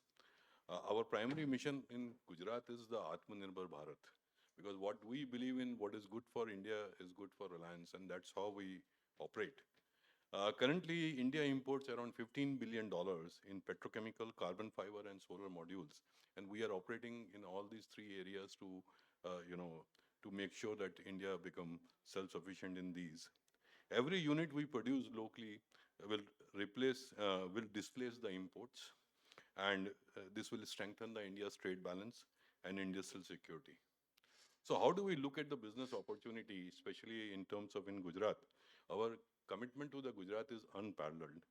We have invested in last 5 years around 3.5 lakh crore in Gujarat in various petrochemicals and other division.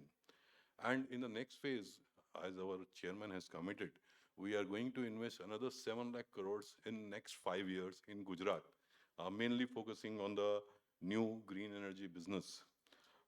This will generate the employment opportunity to around 1.5 lakh plus, right? This will be including direct and indirect people in state of Gujarat.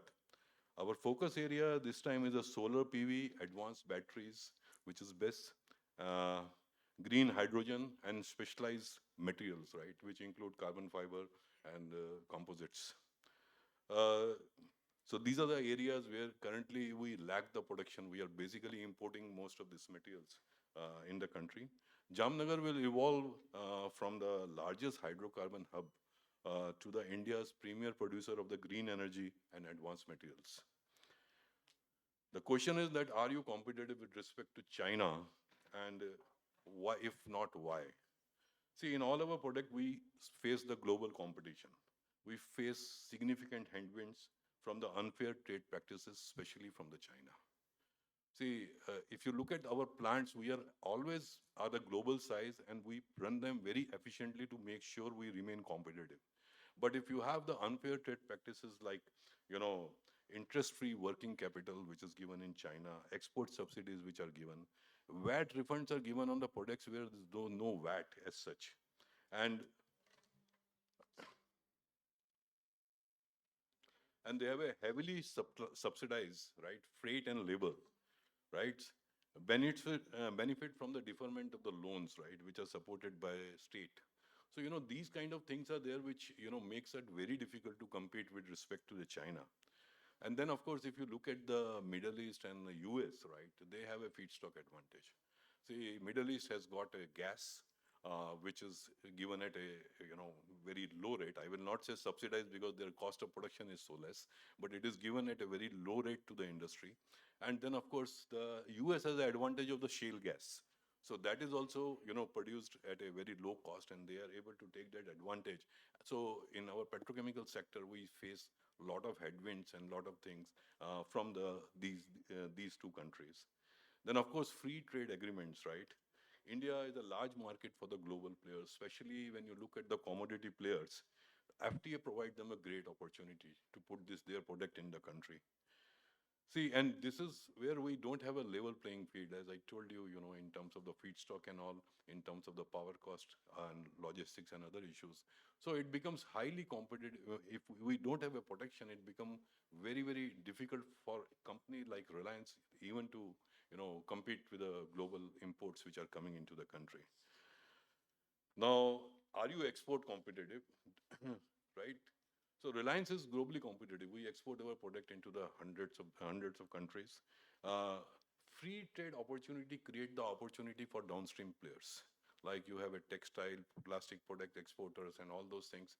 So this is where we work closely with them to use the advantage of the free trade.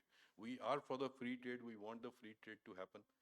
So that is why, we work with these people to ensure, and especially, as I was hearing, right, that India is importing plastic and plastic products, right, from China, which is around 26%, right, which is a very, very high rate. And this is where I think we can compete.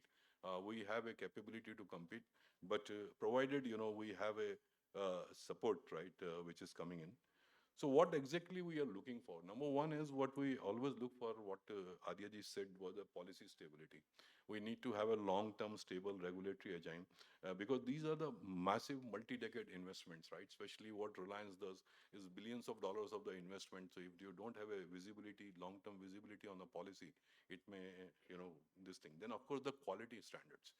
See, we are talking about the REACH, right? Then you have a TSCA, right? That is Toxic Substance Control Act in USA. India doesn't have anything. And we had, something started as a, what you call, the material which was coming into India to be tested, but that was, huh? That's right. So not RPVC, sir. The fresh PVC, yes, sir. PVC which is coming from the China is carbide based. It has got a high VCM content. It is carcinogenic. It should not be, allowed. But if we don't control this, people will keep on pushing the material. So we also need to have something like REACH, TESCA and all those things to ensure whatever chemicals we are importing. Supposing, you said APIs also we are importing. We need to have a test protocol for all those things. While companies do manage their test protocol, but as a company also we should protect that. So that is what we feel is this thing. And of course, there's a lot of strict rules of origin which are required. Because what lot of China and other countries, especially when we have a FTA with ASEAN and Singapore and all those things, lot of material get diverted from there. And of course, like I was saying, like for the cars, similarly for the polymers and products of petrochemicals, where the large producers are there who have advantage, we need to have a TRQ, that is a tariff rate quotas. We can't allow them to sell their cheap material into the country because we have a large market.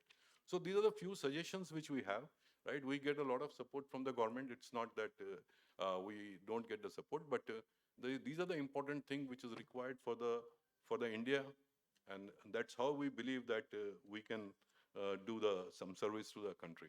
Thank you very much. I would suggest that all the suggestions that each one of you have made, if you can make a one-page note, as a summary, and please send it to Achyut. He has been our coordinator. If you just stand up, then his mail is there. He's also in our WhatsApp. So what we'll do is we will weave all of this into our policy and see how we can take it forward. Because this is just an event, whereas what we are looking forward is a dialogue on policy on a longer term, and also a place where you can come and discuss these things and can be taken up, not only as an individual company but as an association. The next big boy is from AMNS. He's from ArcelorMittal, Soumya.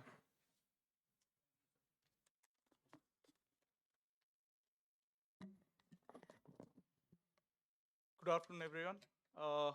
My name is Soumyadeep and I represent ArcelorMittal Nippon Steel. We are right here in Hazira. We are based out of here. We manufacture 9 million tons of flat steel. We only manufacture flat steel. We do not manufacture any long products. Sorry. Okay.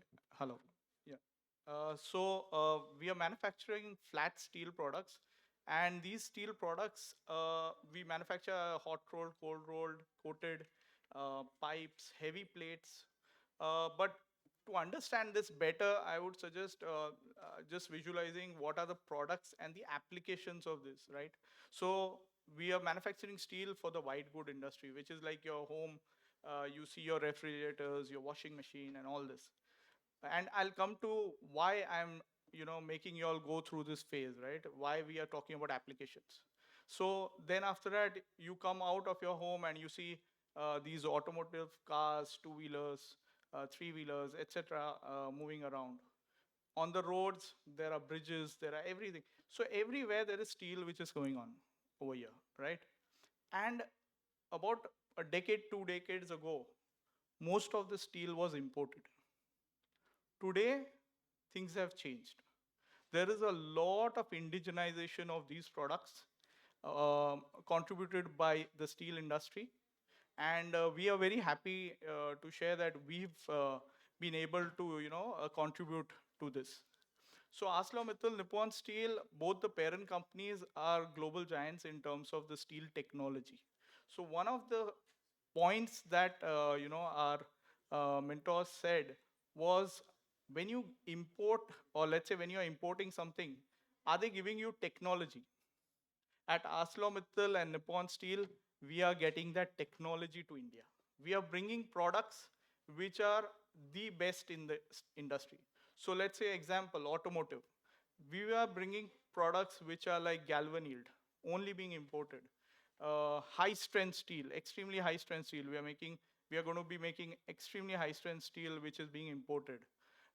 We will be making hot stamping grades. We are currently giving steel for the defense applications. So defense applications, and I don't mean just simple defense application, it means like high caliber guns, like the main battle tanks, the ships, the Navy, as well as Coastal Guard.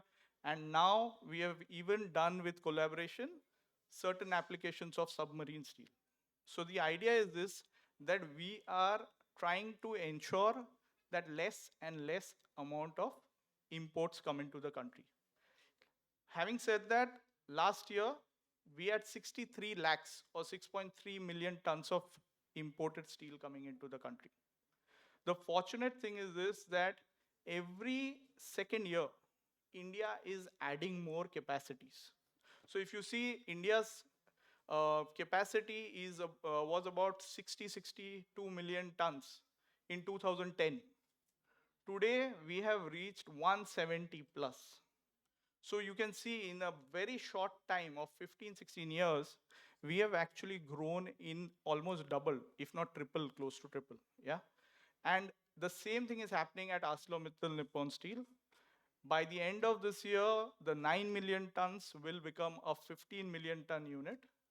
And we will be adding much more variety of products. The question that Sunil ji has rightly said is basically, are we export competitive? So in steel industry, it is actually split into half.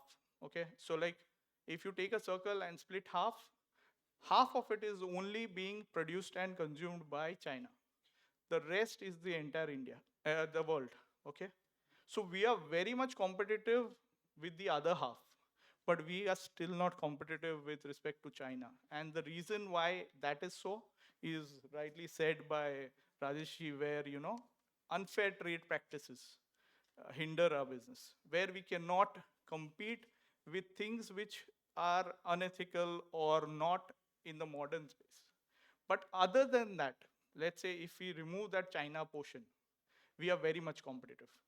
AMNS is the first steel manufacturer who has got 3-star and 4-star rating in the new taxonomy, steel taxonomy scheme of things. There is no other Indian mill which has got this. And because of this, what happens is we are going to be a sustainable partner. And especially this is something which comes under the non-tariff barriers that European countries, like, they've brought CBAM, and you have US, which gives you all kinds of non-tax barriers. So this helps us. So if we pollute less, if we are conscious of what we are doing, that is what will help us in growing our business, even exports. However, our focus remains in India, and we want to develop. We are more than happy to, make extremely good steel and give it to someone like Maruti at Vitlapur, and they make e-Vitara and send it to Japan. The idea is I would contribute by just giving X value addition, but at Maruti, it'll be X plus Y. So our value additions will grow.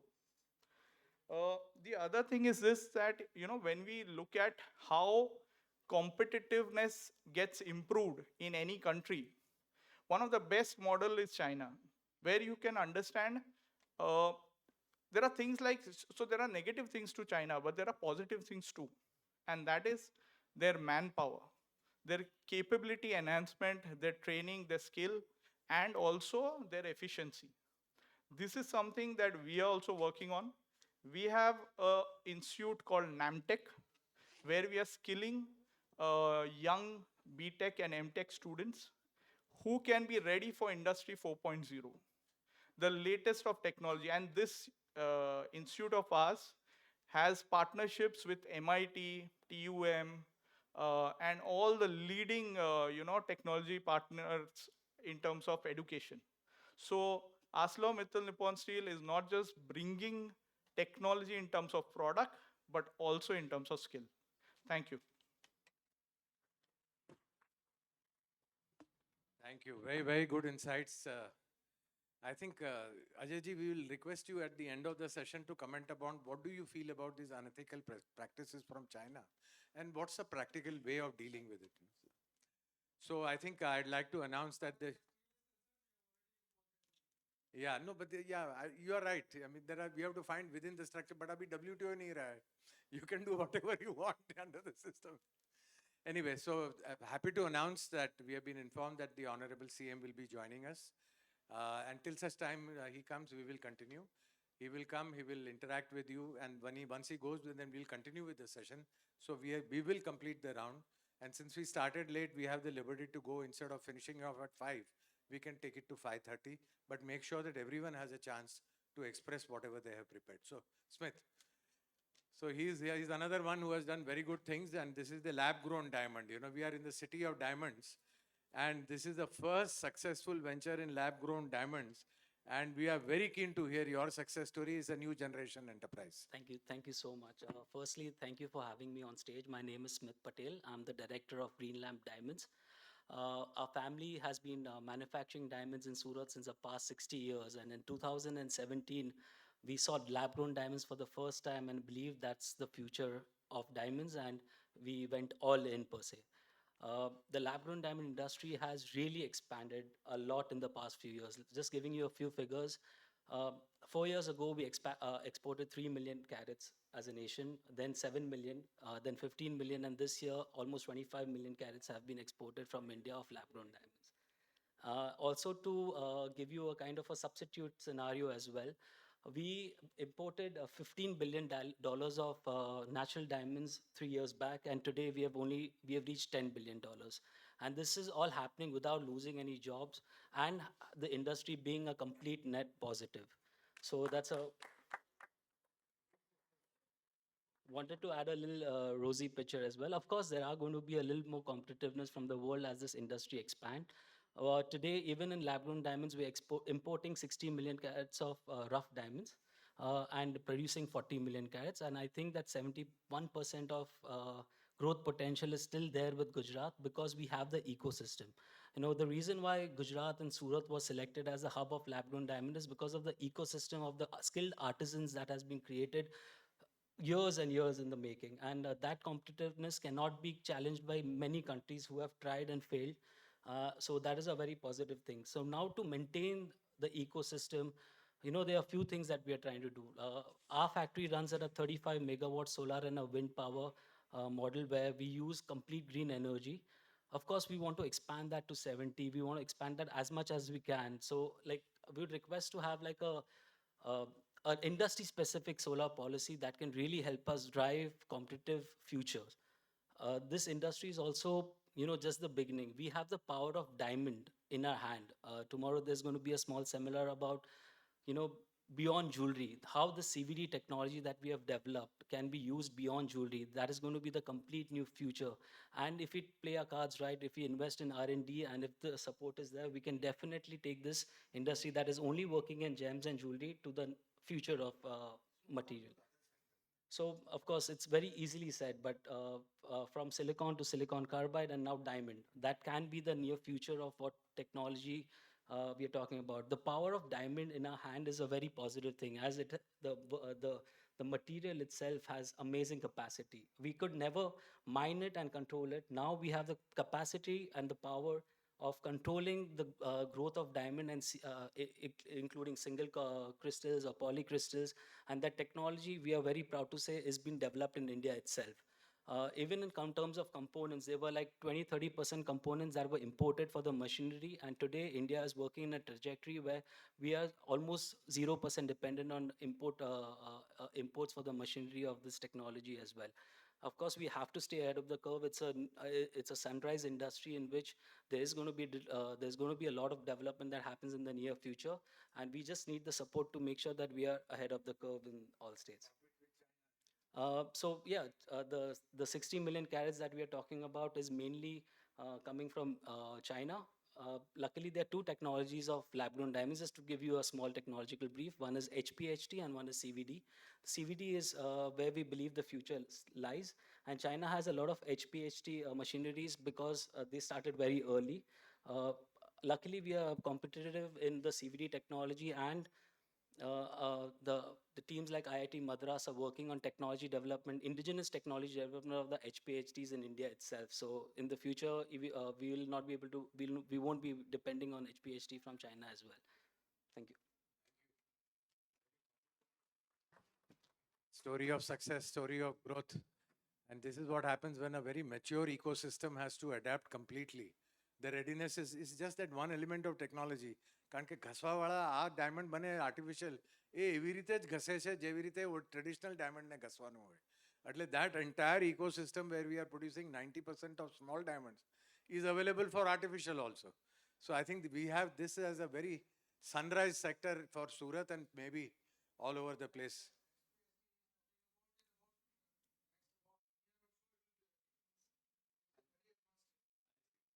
So very good. Thank you so much. Thank you so much. May I request Rohan to talk about he's a guru in R&D led specialty chemicals.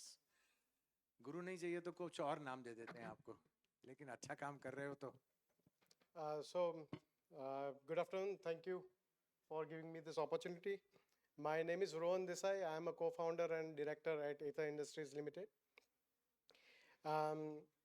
જેને ખબર નથી, Aether Industries is a chemical company. We manufacture complex chemicals in India for the first time. In India, we compete against China. So Aatmanirbhar Bharat, we are following that, sir. We are founded in 2013 only. In the short period of time of 13-14 years, we are also listed in Indian Stock Exchange with a market cap of 1.6 billion.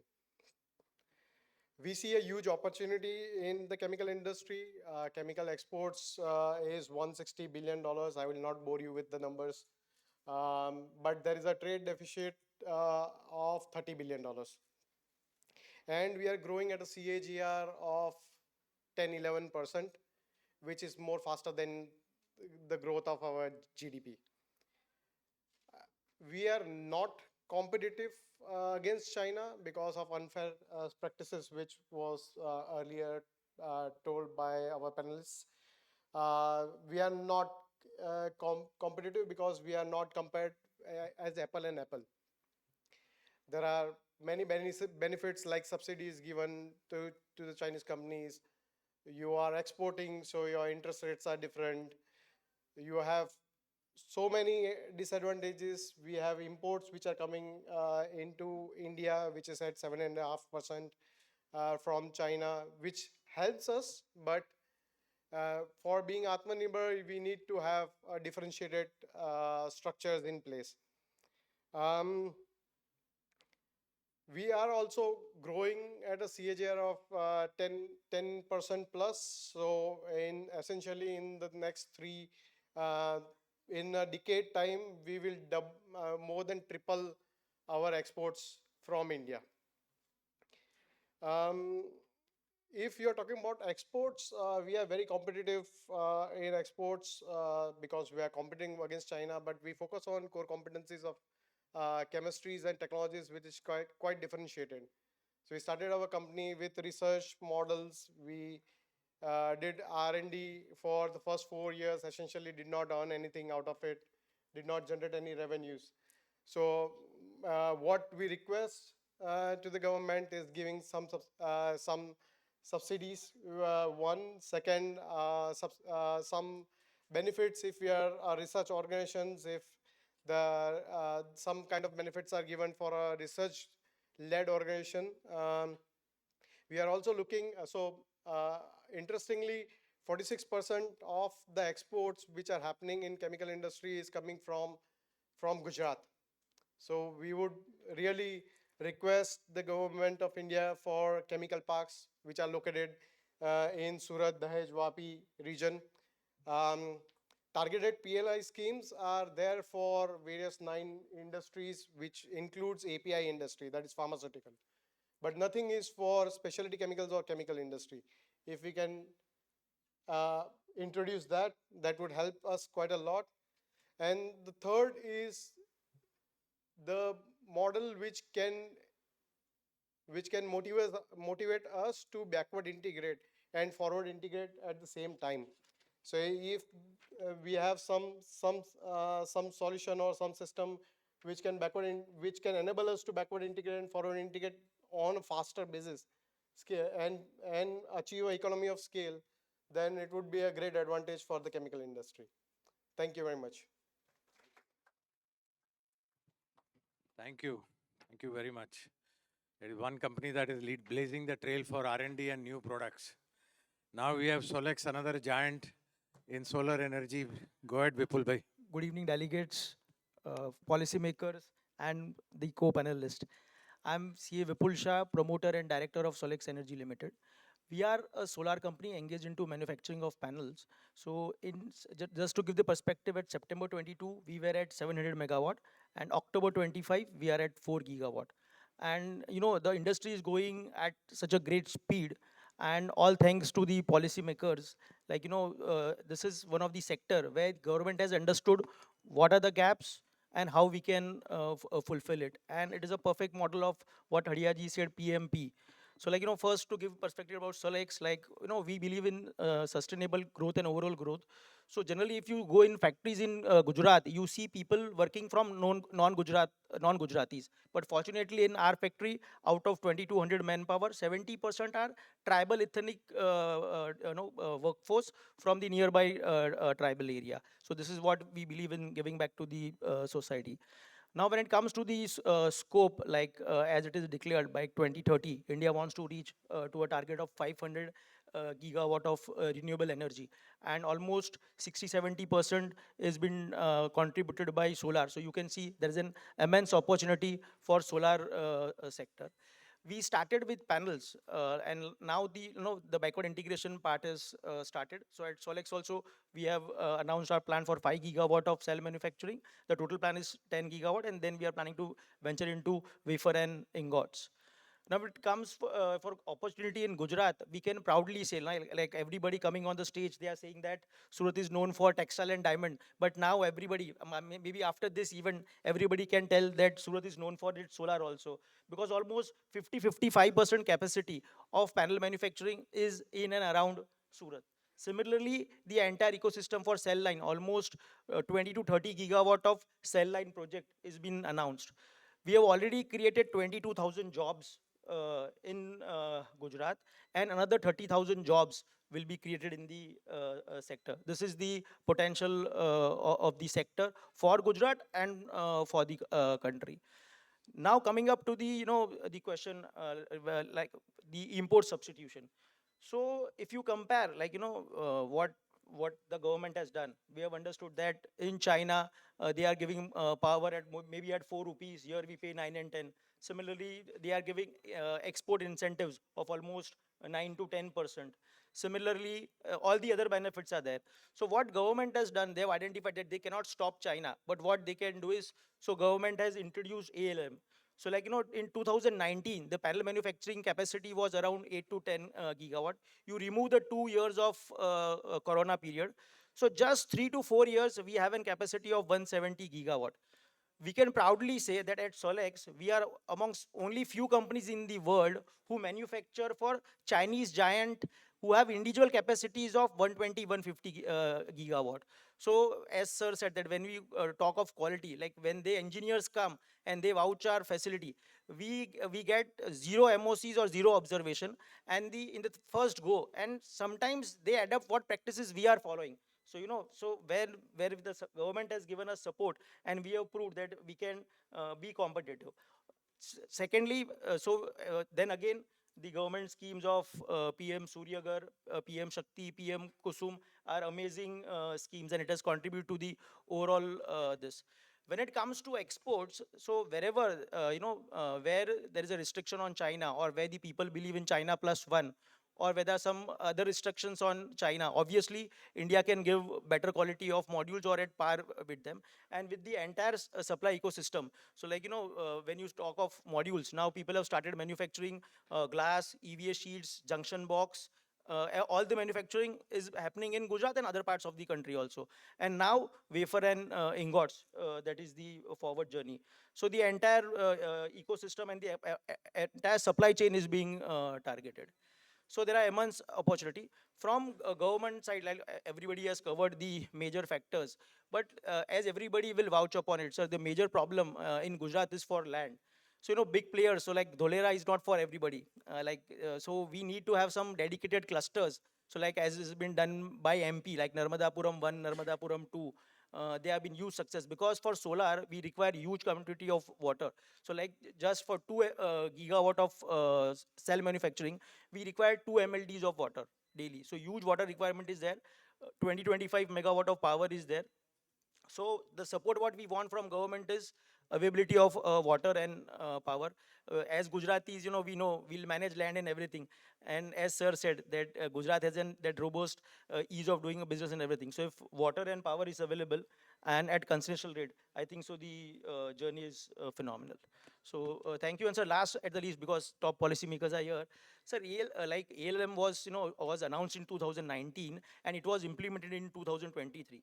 So MNRE had a real-time check, what were the facilities, the production capabilities of the module, because we did not want it to impact our green energy journey. So similarly, sir, ALCM, it is announced in 30th June, or in the month of June. But if you see, hardly the capacity is 30 gigawatt of cell manufacturing, and out of which only 50% is the real output. So I think it is a high time that we extended minimum to 6 months to 1 year, and you all have real-time data. So I think so the module industry should not suffer, because if the cell is not available, how will we going to survive? So as a policymakers, this is a strong point to make. June is coming. So once again, thank you very much. Thank you. Thank you. So Hasmukh bhai, everyone has kept to their timings. Only 3 speakers are left, and we will complete this in 1 hour and 5 minutes. No. We have to congratulate them. Hansraj bhai, he represents the engineering industry from Rajkot and MSMEs, Laghu Udyog.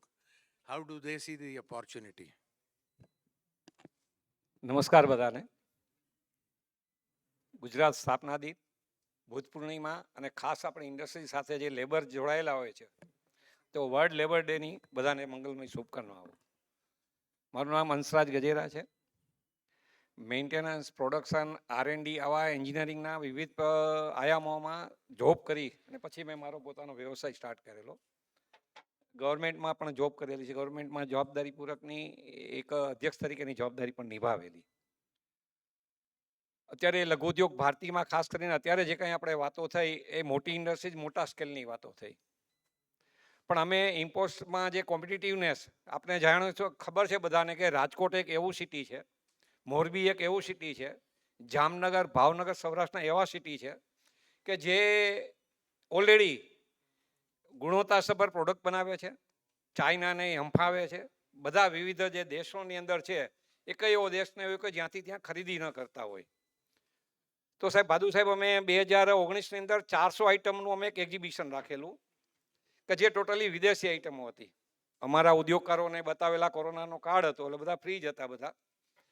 તો ત્યારે એ આઈટમોમાંથી 40-50 item develop થઈ ગઈ already અને માર્કેટમાં વેચાતી પણ થઈ ગઈ છે. બીજો, અત્યારે અમે એવો પ્રયાસ કરી રહ્યા છીએ કે એકેડેમિયા, કે જે દરેક એન્જિનિયરિંગ કોલેજો હોય એની પાસે બધી ટાઈપની લેબો હોય છે અને એની પાસે સ્ટુડન્ટ હોય છે.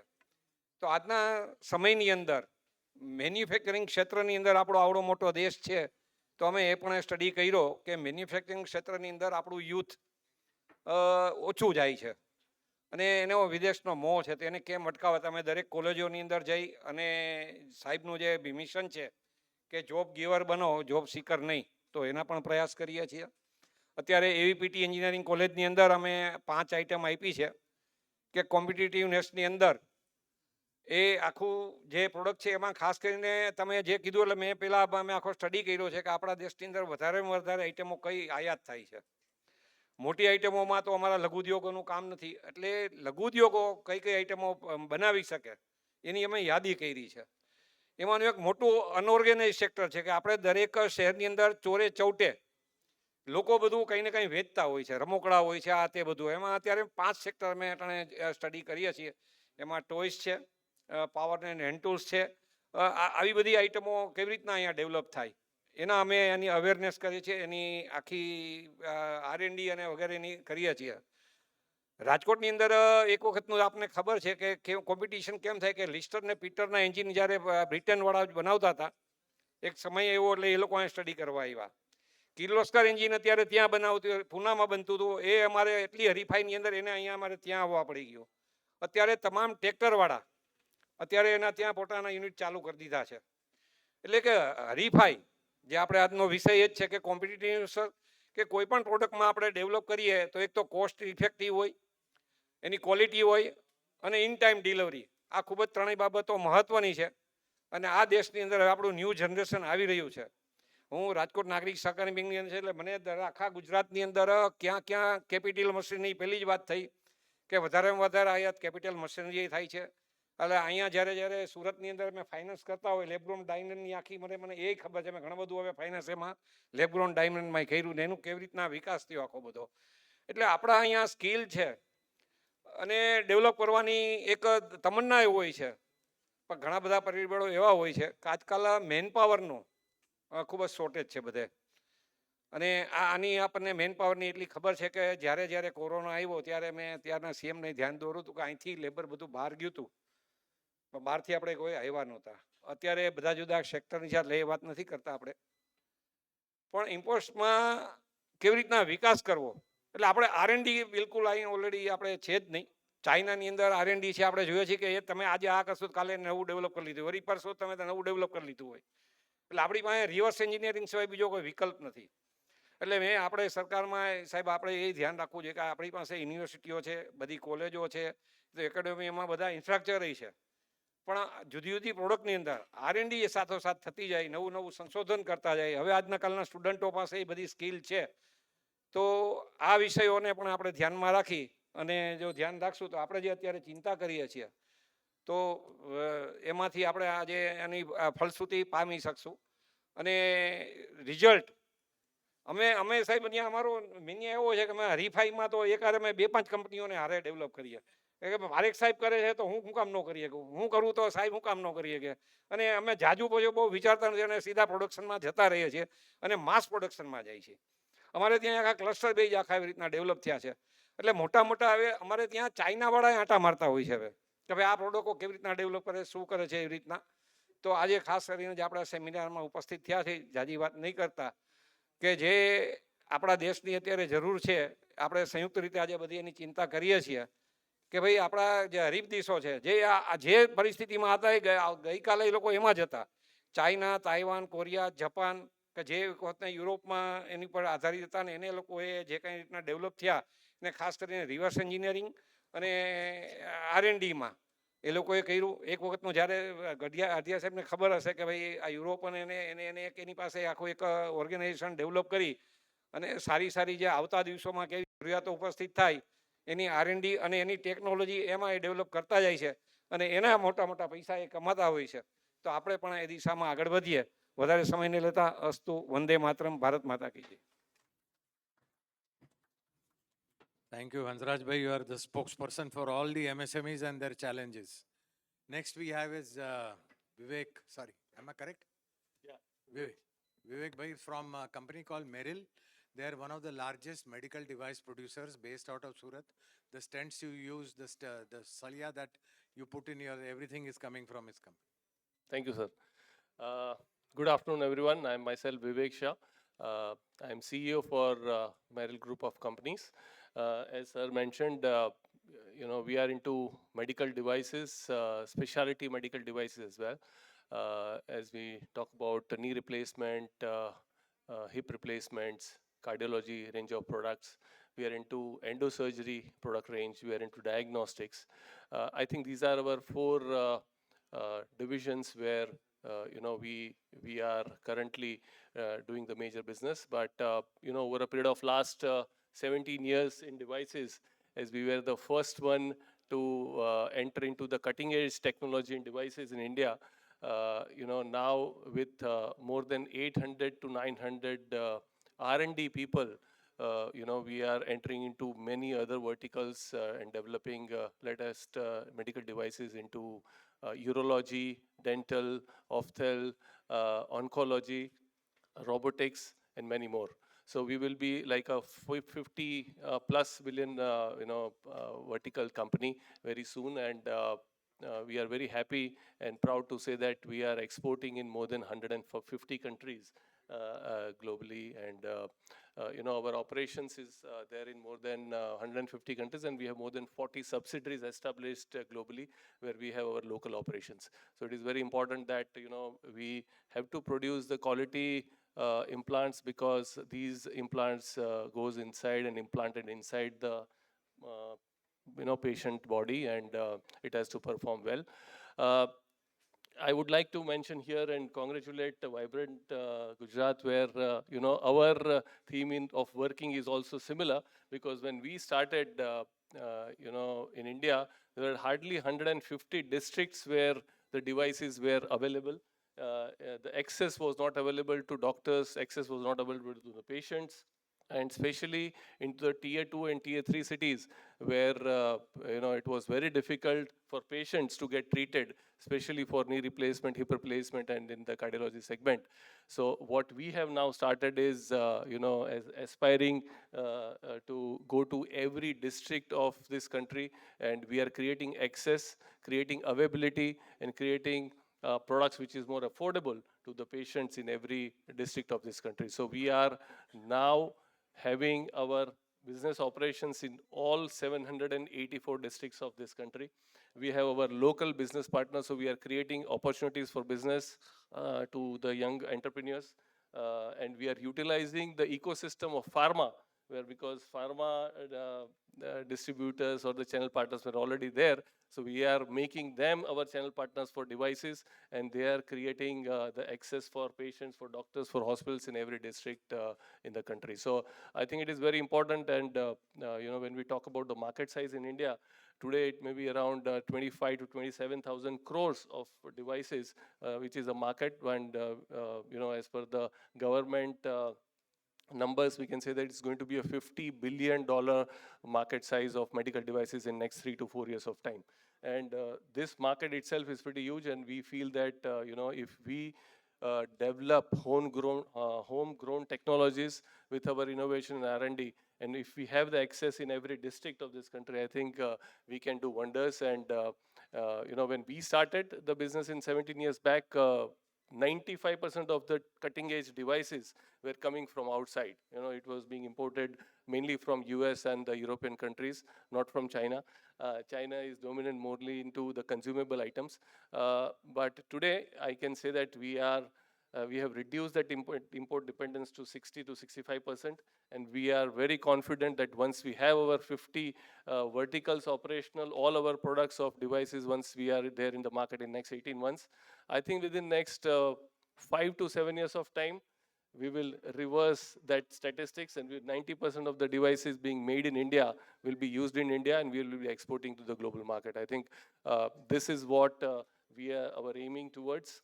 And our purpose is that, the Indian product, made in India products should be available in every operation theater globally. And we are creating that kind of an access, because in this business, it is very important to be available locally with products, with distributors, with people, with assisting the hospital and assisting the doctors. So it is not that simple to just export the product and supply directly to the B2B, but I think it's very important that we be there, available in every hospital, and support the doctors and service the hospital. So we are creating that access, we are creating that ecosystem, we are educating more and more people. We have built about 12 academies globally. We have 4 academies in India and around 8 academies outside, because in this segment, the most important part is to educate not only to the doctors, but also to the healthcare professionals, the paramedical staff, and because every patient is important and they have to be taken care in the operation theater. So we are creating that ecosystem of education. We are developing a lot of new products, and I request, I think a lot of young entrepreneurs can also think about doing innovating certain product lines, and maybe as government is already supporting in a lot of schemes, they should build such healthcare manufacturing units in the country. And આપણા ગુજરાતમાં તો બ્લડમાં છે business બનાવવાનું. It is very possible, and we are already there in Vapi itself. So if anybody wants to come and have a look at our facility, what we are doing, how we are manufacturing, and how we are developing the newer products, I think it will be a great idea. How big are you now in terms of turnover, number of employees? So it's very interesting. When we started, we started with 5 people, with of course our our promoters, but we started with 5 people in year 2008, and today we are 18,000 people, and we are doing 6,000 crores of business. We have closed in March close to 6,000 crores. Our aspiration is to go to $5 billion company within next 7 to 8 years of time, as we have now global acceptance of our products, not only in nearby countries, but even in US. We sell our joint replacement products in US, all are US FDA approved. We sell our sutures, staplers in US. We sell our trauma range of products to US. What is the kind of price differential advantage you have? We definitely, because everything is manufactured in our Vapi premises, we provide opportunity to people to the surrounding places. I think more than 7,000 people are from Vapi, Valsad, Silvas area who are coming to our manufacturing every day in, day out. Even our R&D people are from the same area. So we definitely have the cost advantage, but I think we keep on investing in our R&D, because this is a line where you have to innovate every time. And I'll be very happy to tell you also that we have developed our in-house indigenously developed robotic system, which is for knee replacement and hip replacement. And we have recently launched our general surgery robot, which is used in multiple surgeries. Thank you very much. I Thank think you. it's another Thank you very very powerful much. story. The last speaker is Mr. Pandit from Hitachi, representing a multinational in the business of transformers. How competitive are you? Yeah, we are definitely competitive. So thank you, Surat, Vibrant Gujarat, for inviting me from Baroda and giving this opportunity. So as is mentioned that I'm heading the transformer business. Right now we have a huge demand as a transformer, power transformer, particularly when it comes for bulk power transmission. This is really in scarcity right now, and I think manufacturing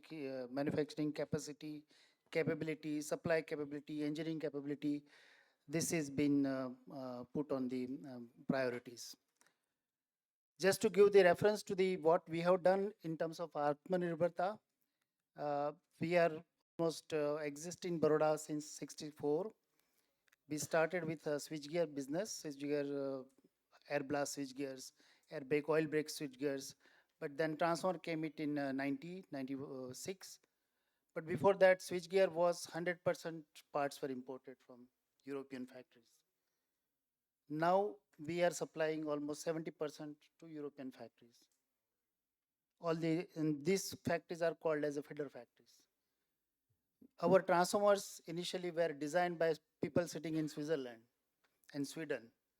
Now we are sitting in India, created a engineering pool, engineering centers, technology centers, R&D centers, which people, almost 4,000 people are in Chennai, Baroda, and Bangalore, who are working for all the across the globe on all kind of engineering solutions. So this is what we have done as a, and also Baroda, Gujarat has played a very vital role in developing this because this skill set is available. And we are growing now in all segments of transformer, not only bulk power transmission, but also the transformers which runs the trains, transformer which runs the track, transformer which runs the metro lines. So these are the products which we have very efficient way we brought as a Aatmanirbharta, fully localizing it, starting from engineering to the delivery. Full value chain we delivered. And this is what we are doing now and also growing more. We are investing further another, now currently huge investment of about 2,000 crore is underway now. In maybe 2 years time we'll be seeing another similar size of investment that is getting shaping up for all the solution of transformers and switch gears. So the question was about the China, whether we, with respect to China, are we competitive? We focus on India for India. So we base our cost base, we base our supply base based on what we can sell in India, how much market we, how much competitiveness we have to bring it in India. Definitely there are challenges. How competitive we are in terms of export. We are competitive in exports. That's how I said we are feeder factory for to other countries also. Yes, to Africa, to some parts of US also even. Yeah. So that way we are competitive. Where we are lacking is basically quality. Sometimes one project gets very painful if we crop up into the quality issues. So here I think this supply base, the quality consciousness, the technical aspects of the handling the quality management is really what we require to strengthen. The other question is about what policies and other things which can benefit us. So as you know, we are stretching towards the industry 4. A lot of automation is being talked. Even the products which are now, I'm just talking of the transmission grids, which are becoming very complex. India is the only nation which has a one grid. And the reliability of this grid is fantastic because of the reliable products that we make and we use in our grid. And for that, there is always a consequence. So you require very perfect product, very precise precision in manufacturing. And this requires a lot of good quality production equipment. And we would request to bring some kind of incentive policies for those kind of very precision based production equipment which are not unfortunately getting built in India. These are very special machines. So if that can be done. Second aspect, I think somebody also mentioned about the land clusters, because we are investing heavily as a Hitachi.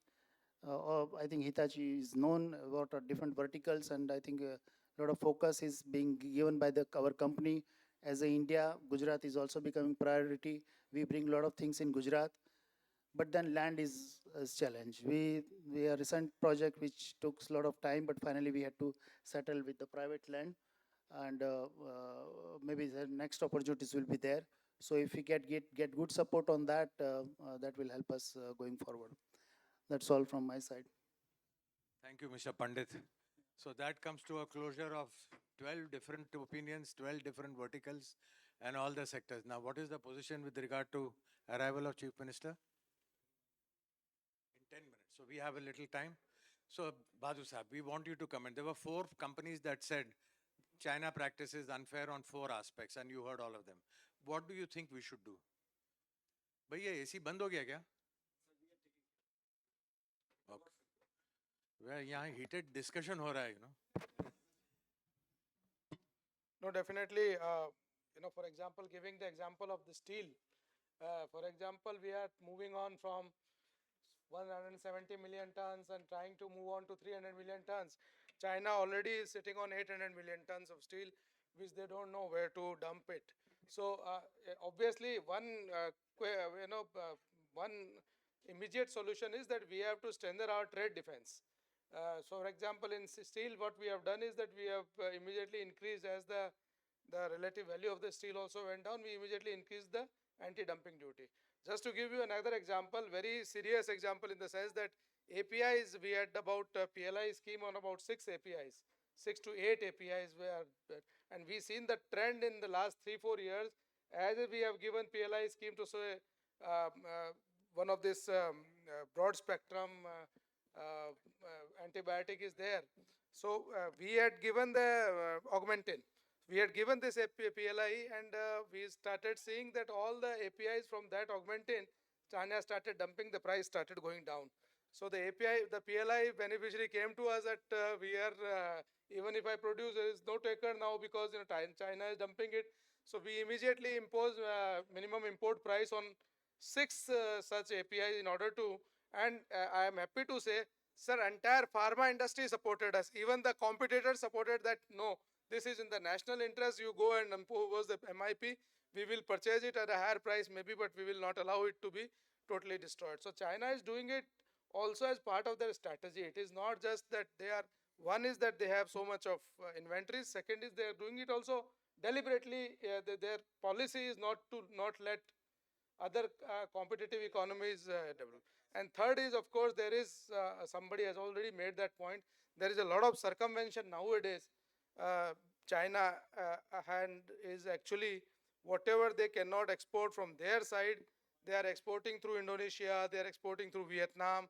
So they are using these proxies, and therein we will have to have the stricter rules of origin because we have a ASEAN FTA going on. So that is that ASEAN FTA is actually hurting us. Thankfully, we didn't go for RCEP. That was the saving grace. But ASEAN FTA, we have to be very watchful. We have seen so many things surge coming. So trade defense is the only thing. That's the only thing.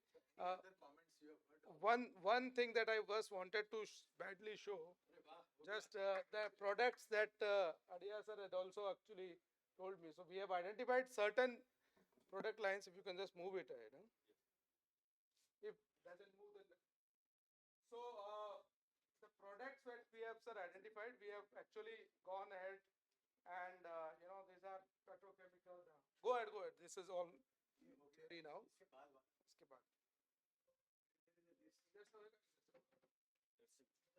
ऐसे कर तो आप करते जाओ, मैं करते जाओ और आप करते जाओ और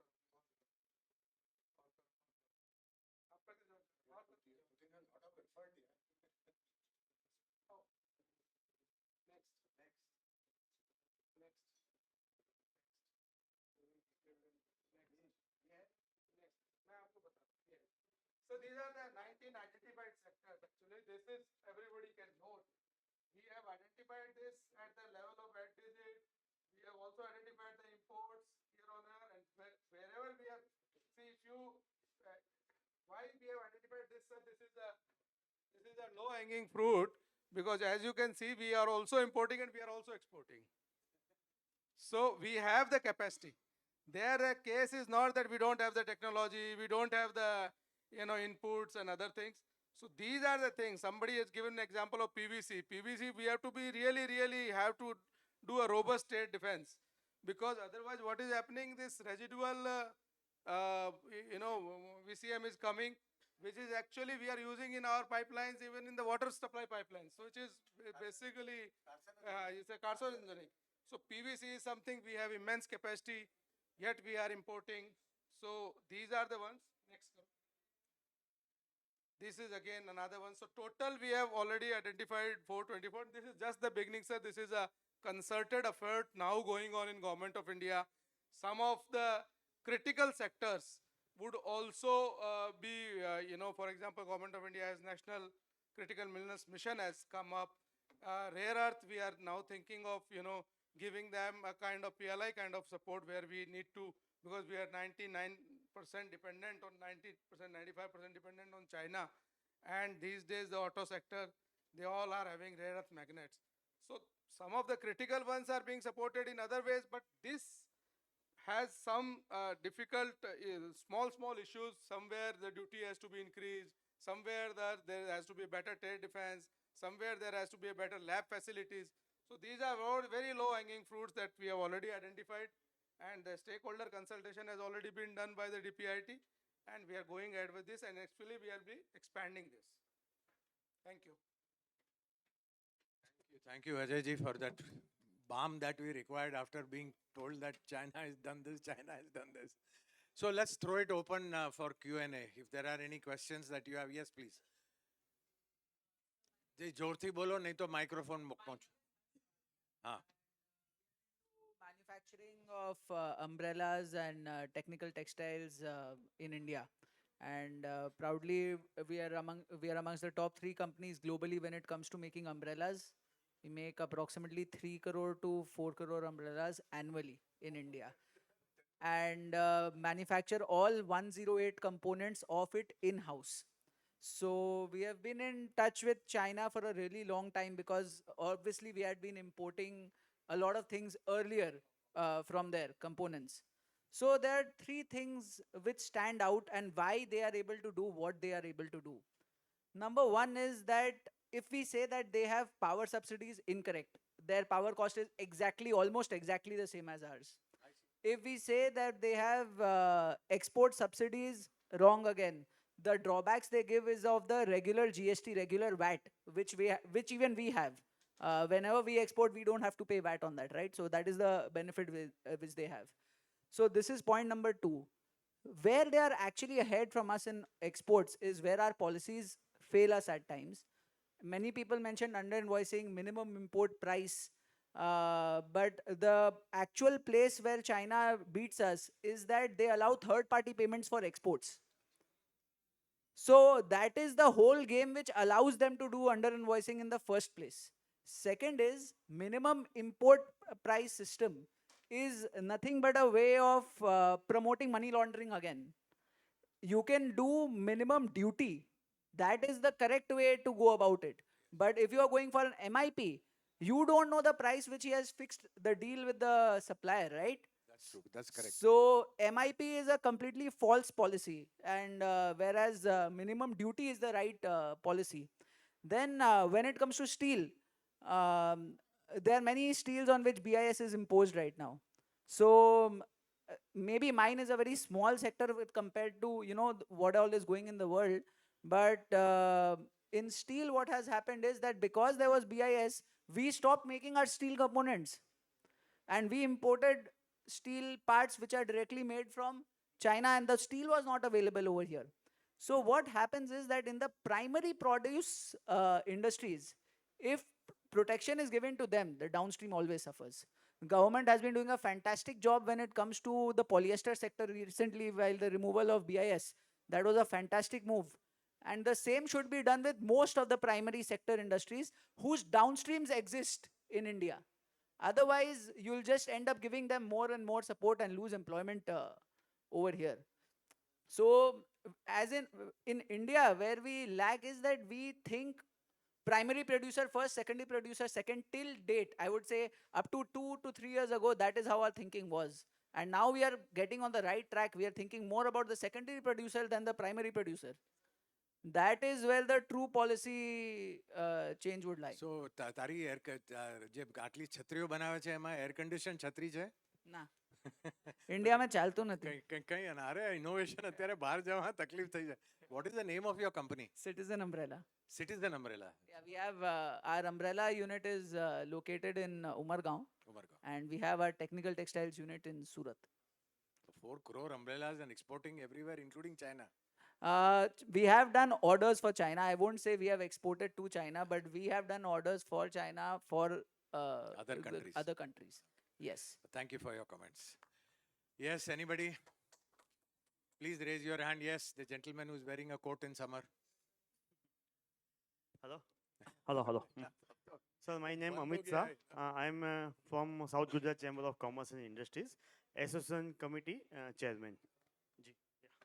No, not you. Okay. Sir એક સજેશન્સ એવું હતું ખાસ કરીને મિનિસ્ટ્રી ઓફ કોમર્સમાં કે એસોસિએશન કમિટીમાં અમે જેટલી પણ મિટિંગો કરીએ છીએ તો ત્યાં પ્રોબ્લેમ એવો આવે છે કે અમારી પાસે ડેટા નથી. ડીઆઈસી પાસે એમ કહે છે કે અમારી પાસે ડેટા નથી, આઈસી એમ કહે છે અમારી પાસે ડેટા નથી. એટલે મને એવું લાગે છે કે કશે ને કશે કોર્ડિનેશનમાં પ્રોબ્લેમ્સ છે. હવે ડેટા શાના માટે ઇમ્પોર્ટન્સ છે? કારણ કે ડેટા હશે તો આપણે પોલિસી પ્રોપર બનાવી શકીશું. અને what I suggest two department of ministry of commerce before 3 to 4 years ago કે મિનિસ્ટ્રી ઓફ કોમર્સ જો ઉપરથી એમ કહેવામાં આવે, બીકોઝ યુ નો લાઈક આપણે તો એવું છે કે અમે ચેમ્બર ઓફ કોમર્સ તરીકે એસોસિએશનને રિક્વેસ્ટ કરી શકીએ કે ડેટા ભેગા કરો, પણ જ્યારે સરકાર ઉપરથી એક નોટિફિકેશન બહાર પાડે, ધીસ માય સજેશન કે સરકાર જો ઉપરથી એક નોટિફિકેશન બહાર પાડે કે દરેક મિનિસ્ટ્રી, દરેક ચેમ્બર ઓફ કોમર્સ આજુબાજુના એસોસિએશનને સંપર્ક કરે, દરેક એસોસિએશન પોતાને રિલેટેડ જેટલી પણ ઇન્ડસ્ટ્રીઝ છે એના કમ્પલસરી તમારી પાસે રજિસ્ટ્રેશન જોઈએ. શું પ્રોડક્શન કરે છે, કેટલા મેઇન પાવર્સ છે, તો એ બધા જ ડેટા જો આપણી પાસે સેન્ટ્રલાઇઝ આવી જાય તો it will be benefited to ministry of commerce, અને નીતિ આયોગને હેલ્પ કરીને આપણે એ મુજબ એક પોલિસી બનાવી શકીએ. એવું મારું આ સૂચન છે, જો તમને યોગ્ય લાગે. 100% એગ્રી વિથ યુ.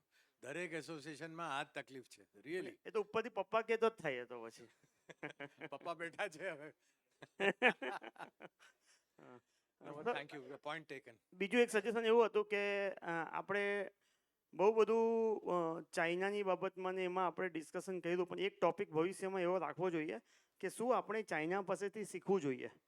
હા, કારણ કે એ લોકોના ઘણા બધા પ્લસ પોઈન્ટ છે જે આપણે કોઈ કારણસર વિરોધ કરવામાં ને એમાં એ લોકોને નિગ્લેક્ટ કર્યા કરીએ છીએ. Just make a note. તો આપણે એવું શીખવું જોઈએ નેક્સ્ટ કે સેશન ઇન બરોડા. યા લર્નિંગ ફ્રોમ ચાઇના. નહીં, તું આવીને શીખડાવજે. નહીં સર, તમે બધા. ના, તારો અનુભવ છે. Thank you sir, thank you very much.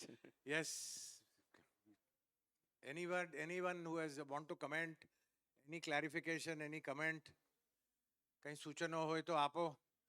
We are all here to shape a better Gujarat. Your suggestions are welcome. બધા અનુભવી બેઠા છો. You heard the people here, the amount of experience. Fourth, હા, ના, એ તું તો બોલો યાર. We'll come back to you. હા, બોલ.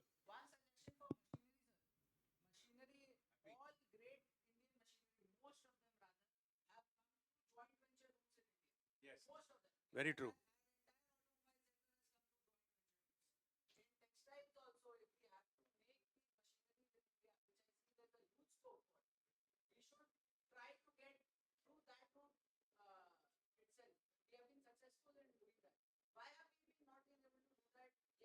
So we'll take this comment from both of them. Mittal, who is a user of equipment, and you as a manufacturer. Why is it not happening? See, there are again, policy will be the parameter. જ્યાં સુધી તમે second hand machine import લાવવા દેશો, second હેન્ડની કિંમત ત્યાં આગળ માનો કે વોટર જેટ મશીનનું એક્ઝામ્પલ આપો તો $400 થી $500 છે, 50,000 રૂપિયા. નવું મશીન 35 લાખ રૂપિયાનું આવે. એટલે જ્યાં સુધી આપણે ત્યાં ટ્રેડિંગ કોમ્યુનિટીના હાથમાં જ્યાં સુધી આ ટ્રેડ હશે ત્યાં સુધી આપણા માટે આ તકલીફ રહેવાની છે. કારણ કે કોઈ પણ જગ્યાએ ત્યાં એ લોકો માટે છે ને સેકન્ડ હેન્ડ મશીનરી રાખવા માટેનો કોસ્ટ વધારે હોય છે. એ લોકોને વેચવાની ઇમ્પોર્ટન્ટ નથી, પણ એ લોકોને જ્યાં ડમ્પિંગ કરે છે એની કિંમત એટલી મોટી હોય છે કે એ લોકો $100, $500, $600 જેમાં તમને જોઈએ એમાં આપવા તૈયાર છે. $500 એટલે તો વજનના હિસાબે આપે. अभी 2 साल 3 साल पहले सेकंड हैंड मशीनरी पे हमने काफ़ी ये लगा दिया, तो थोड़ा सेकंड हैंड मशीनरी इंपोर्ट कम है. बट नवी मशीन, હવે માનો કે વોટર જેટ નવું મશીન ઇન્ડિયામાં કોઈ બનાવતું જ નથી. કોલોબરેશનની વાત બરોબર છે, પણ કોલોબરેશન કોણ કરશે, કોની જોડે કરશે? આજે 70% of the water jet machine of the world is made in China, maybe more then.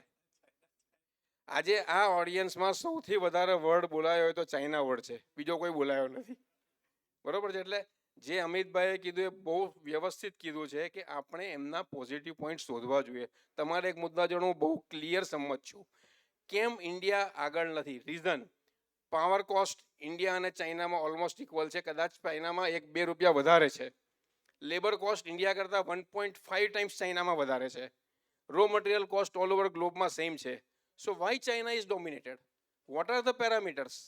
Y we are not able to understand that? શું એ લોકોની એફિશિયન્સી એટલી બધી વધારે છે કે એ લોકો આખા દુનિયા પર રાજ કરી શકે? આપણી એફિશિયન્સી એટલી પુઅર છે? હશે, આપણી એફિશિયન્સી પુઅર છે, ટેકનોલોજીમાં આપણે પુઅર છીએ, પણ આપણા બી પ્લસ પોઈન્ટ છે. લેબર આપણે ત્યાં ચાઇના કરતાં આજે 1.5 ટાઈમ્સ સસ્તું છે. આપણે બી એમને કોમ્પિટિશન કરી શકીએ, પણ પ્રોએક્ટિવનેસ આપણી જોઈએ, સપોર્ટ જોઈએ, પોલિસી જોઈએ, બધું જ જોઈએ આપણને. બધું જ્યારે એક ફ્રેમમાં ભેગું થશે તો આપણે આરામથી વોટર જેટ મશીન કોઈ રોકેટ સાયન્સ છે જ નહીં. આજે 1984માં સુડાકોમાંના 400 મશીન ગાર્ડને ઇમ્પોર્ટ કરેલા હતા. 84થી એ મશીનની કોપી મારીને બી આપણે નથી કરી શક્યા. હજી એ લેવલના મશીન નથી બનાવી શકતા આપણે. શું કામ? Cost parameter. અને બીજું ચાઇનાનો જે એક્ઝામ્પલ છે ને બધું માસમાં કરે છે, માસ પ્રોડક્શન, માસ. હું એક બીજો એક્ઝામ્પલ સાહેબ નાનો આપીશ તમને. હું 2019માં યુરોપ ગયો હતો. ત્યાંથી હું 50,000 મોટરનો ઓર્ડર લઈને આવ્યો એક કંપની પાસે. 50,000 મોટર મારી કેપેસિટી નથી, મારું ટર્નઓવર 5-7 કરોડ 10 કરોડની ઉપર નહીં જાય. પણ ઓર્ડર મને એ લોકોએ બ્લેન્ક આપે, તમે બનાવો ઇન્ડિયામાં, તમારે તમારી પાસે જ લેવી છે, અમારે ચાઇના પાસે નથી લેવી. ચાઇનાની એક જ કંપની એ લોકોને 1.5 લાખ મોટર આપે. હવે અહીંયાના એક ફિગર હું તમને આપવા માંગીશ કે highest motor manufacture in India is number 1 is Crompton, 50,000 motor મહિને બનાવે. ત્યાર પછી second highest Hindustan motor 40,000 motor બનાવે. ત્યાર પછી સિમેન્સ અને એબીબી બે મળીને 17,000 થી 18,000 મોટર પર મંથ આવે. અને ભારત બિજલી 15,000 મોટર. અને નાના નાના બીજા 4,000 મોટર મેન્યુફેક્ચરર છે. આ બધા ડેટા મારી પાસે એટલે છે કે I am the past president of all India electric motor association. અને મેં એ લોકોને કીધું કે ભાઈ આપણે ચાન્સ છે 50,000 મોટર દર મહિને આપવી છે, આપણે કોઈક રીતે ભેગા થઈને આપણે સપોર્ટ બનાવીએ અને આપણે એ લોકોને એક્સપોર્ટ કરીએ. સાહેબ એક પણ જણ એક પ્લેટફોર્મ પર આવી શક્યું નથી. સૌથી મોટો ક્વેશ્ચન મારા માટે 50,000 મોટરનું ફાઇનાન્સ. હવે ચાઇના ક્યાં ફાયદો કરે છે તમને કહું. ચાઇનામાં જો એની કંપની પાસે એક્સપોર્ટનો પીઓ હોય ને તો એમને ફાઇનાન્સ મળી જાય. મારી પાસે એક્સપોર્ટનો પીઓ હોય તો મને કોઈ બેંક પેમેન્ટ નહીં આપે, ન સરકાર મદદ કરે. This is the difference, right? So Thank you. Himanshu bhai, as a user of textile machinery, what is your view? So last year, if you must be aware, they were going to implement BIS on machinery. So few people also plan to put up manufacturing units for machine, rather not manufacturing plants for machine, but assembly units for machinery in collaboration to China. So there is two challenges. Now that policy has been moved further, so because of policy being not stable, today if somebody puts up an assembly unit for 100 crore or 200 crore rupee and China again starts to supply machines to India, you will not be competent because their cost of goods sold is lesser, maybe for whatever reason is a separate topic. Secondly, collaboration that they are looking for today in textile machinery is most of assembly, where they still remain the primary supplier of technology and you are not becoming the manufacturer of the technology or becoming the manufacturer of the key ingredient. You are only assembly point. These are the two main reasons that I think we have not been able to successfully do it. Yes. I can't say I'm happy to announce, but I think there is a possibility that the Chief Minister has got stuck up in one-on-one meetings and may not visit us. So we still have time. Actually, we have done with our time, but because we started a little bit late, we can take more questions. Yes, you wanted to raise mic up on. Hello, sir. My name is Harsh Udeshi. Harsh Udeshi. And our experience is as compared to every speaker here. But I am a banker based in New York City. I have been working there since 5 years now. And my dad owns a packaging company, 2 units in Vapi, Gujarat.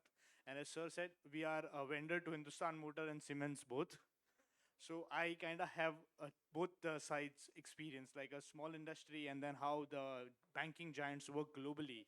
So sir, what એક ચીજ મેં mark કરી છે ત્યાં કામ કરીને કે we like the technology sir. આપણે ચાઇનાના બારામાં બહુ વાત કરી, પણ sir US is basically a tech giant.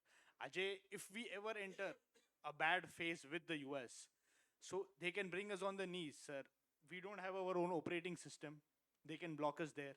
Google can block us. Like if in case of a war, આપણું સિસ્ટમ ફોન બધું જ બંધ થઈ જશે, ગૂગલ બ્લોક કરી દેશે, મેટા આપણને બ્લોક કરી દેશે. સુંદર પિચાઈ છે યાર, આવું ના બોલ યાર. સર ઈ ઇન્ડિયન નથી, ઇન્ડિયન અમેરિકન થઈ ગયો છે તારા જેવો. ના સર. તો સર મેં એક વસ્તુ માર્ક કરી કે આપણે અહીંયા R&D કોઈ કરતું જ નથી. We just copy China. We just try to simulate what is happening in China. Sir, we actually have to focus on R&D and we need more grants for R&D, sir. Ne India, as a Bloomberg no data ke India is at the biggest risk because the major industries that contribute in the GDP can be replaced by AI. And right now, the leader in AI is US. તો sir મારી આ એક suggestion રહેશે કે next generation જે હવે મને આજે કોઈ ગ્રાન્ટ કોઈ બેનિફિટ્સ R&D પર મળતા હોય ને I would quit my job and come back here and start working.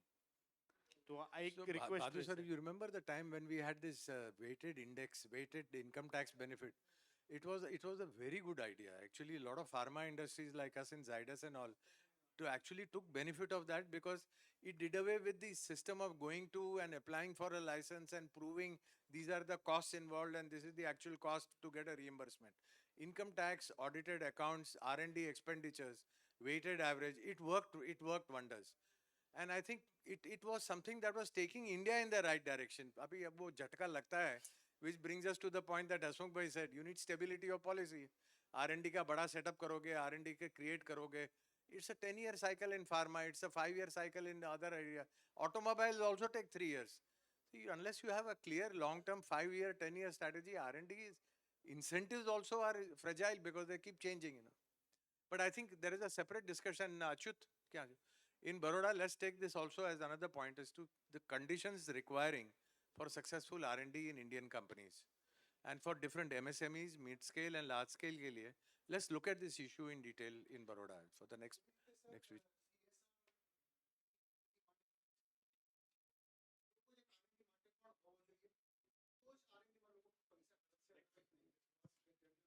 You mean make it compulsory? 2% of profits of last 3 years, it has to go into R&D. Hello કેટલી કંપનીઓ છે જે loss કરી રહી છે companies who are making huge money why they cannot spend on R&D for their own product to improve. Please give a mic to Badhu sir.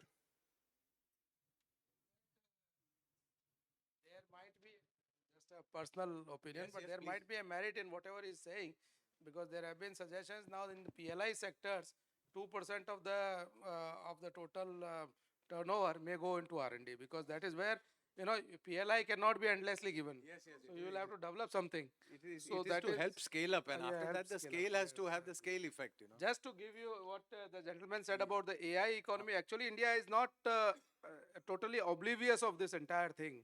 We are also trying to work in the recent budget announcement. We announced that data center will have a tax holiday. Why it is so? Because long period of because time. over the language modules, LLMs, then the network, which is the data center, and then the building blocks, which is the chips. Chips also we are already doing now. Dholera SEZ was notified a little while, month back, and we will be soon having our first at least chip fab unit. The network that is going to be created because of the data centers, if all the hyperscalers and everybody come to India, that itself is a very big choke point that they cannot stop. Because then the entire data flow starts, That and the fact that all these GCCs have now more than well established in India from the top 500 So companies. this is one thing, but if you have Data centers itself. data centers, you are actually controlling the flow. Sir, can Very I good points. take a Let's minute? take, yes, please. I am Pradeep Patel. Is it relevant to the previous point? R&D, we'll come back. I am Pradeep Patel, a manufacturer of X-ray machines and medical equipments. My point is a little different. All of us, we are standing here talking of economies and talking of scale. But there is another factor that we should look into. That is our brain pool. Brain power that we have. The world accepts us as people who can solve problems. Then Aatmanirbhar can also be another form of this, that we encourage the top manufacturers, that means the unicorns, will support R&D and get their R&D done from the lower strata, which will be economical and which will be full of ideas that will keep the cost down. Actually, similar schemes we have experienced. R&D institutions are supposed to work with industry, and there are so many biotechnology schemes, practically hota nahi hai, nothing really has come out of these schemes, where you force relationship between two categories of people to help develop the third thing. You require a certain amount of ecosystem development before these schemes become operational. No, I'm not talking about the scheme. I'm talking about the unicorns taking that lead so that they pass on and build an ecosystem on that. Point taken. Point taken. Okay. And the other thing is that I'm also one of part of Setu, that we built CFC systems where all the other manufacturers or all the unicorns or everybody does not have that facility. So that facility is available at one point, and if that is utilized, the cost of R&D goes down. It's the large companies who are mentoring startups today in Bangalore. Today you will find Narayan Murthy sitting in a coffee shop, but will you find a Gautam Adani sitting in a coffee shop with a startup? हर एक जगह का अपना culture होता है ना. You know that these things work because of culture. The IT industry, very senior people in IT industry mentor young people. Something that you are suggesting that, you know, the unicorns, which means the large companies actually give a helping hand to those who are wanting to do innovation. No, into innovation and their suppliers. The whole cycle. The whole cycle of that. Yes. Let's take some last 2-3 questions and then we'll call it a day. Yes, please. You wanted to comment on R&D. Yeah. So, I agree. He's an R&D specialist, but I don't know whether you were here at that time. You heard him. Okay. No, so innovation is in DNA in our organization because we are into the medtech industry, and I agree certainly to his point. What we thought is we have to first address the unmet need of our people. When we talk about in medtech, and we did it. I just wanted to give you one of the example of joint replacement, right? The knee replacement, which is now very acceptable and very popular in the country, where most of the implants earlier, the knee replacement implants, were coming from outside, from US or Europe, from the Western countries. And those implants were developed based on the Western population, the Caucasian size, shape, body structure, their lifestyle requirement and all of that, right? So those implants were being imported to India, still being imported in India, and being used in India in Indian patients. Now Indian patients, stretcher, their lifestyle, they sit cross-leg, apne niche besi jiye, that is not the case in the Western world. So our requirement of those implants are a little different than what they are. But it was all R&D was done based on their patient population.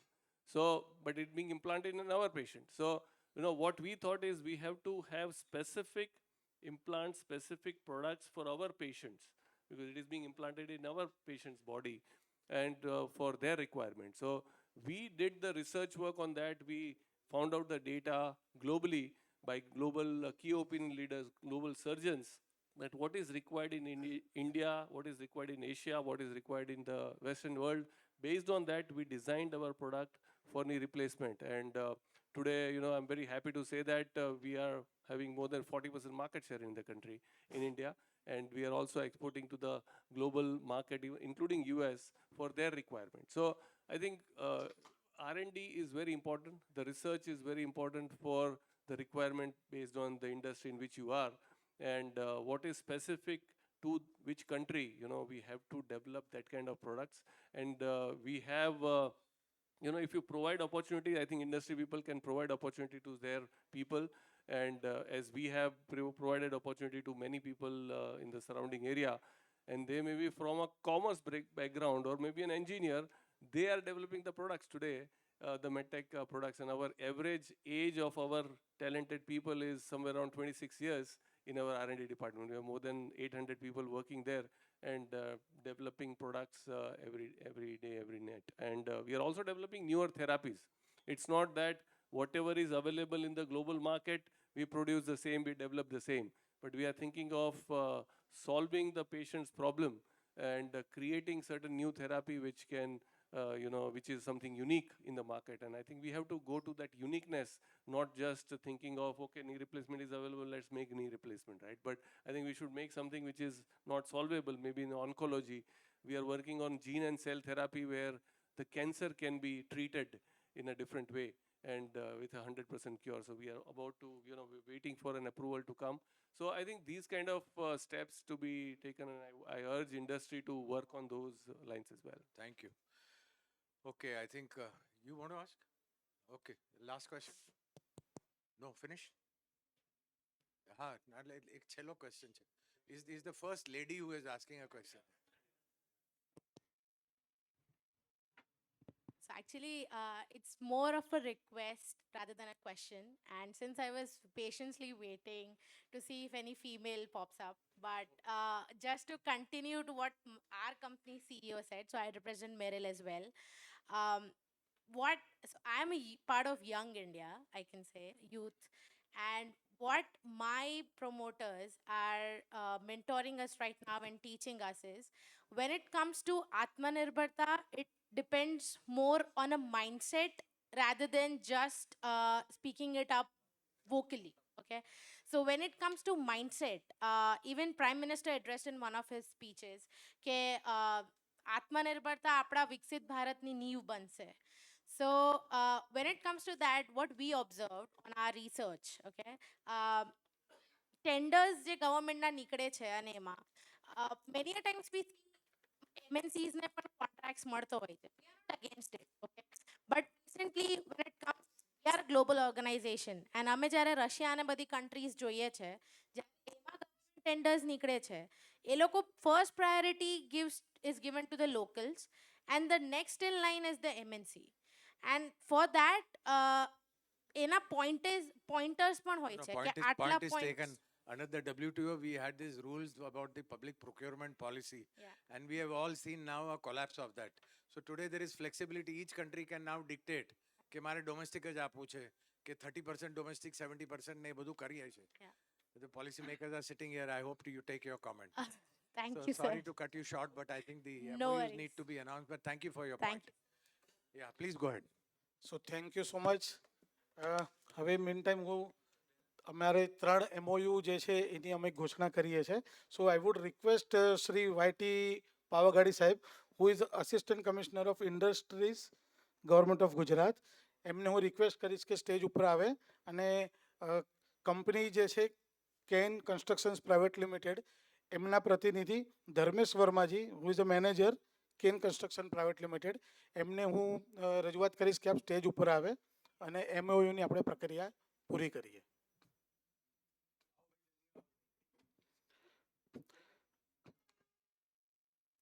Second company જે છે એ sky industries limited, જેના representative છે Michael રાવરાની, જે director છે. Wood request mister Michael રાવરાની અને પાવાગાડી સાહેબને request કરીશ કે MOU ની પ્રક્રિયા અહીંયા પૂર્ણ કરે. પ્રપોઝડ ઇન્વેસ્ટમેન્ટ એમાઉન્ટ છે 49 કરોડ્સની અને પ્રપોઝડ એમ્પ્લોયમેન્ટ 200 લોકોનું એમ્પ્લોયમેન્ટ માટે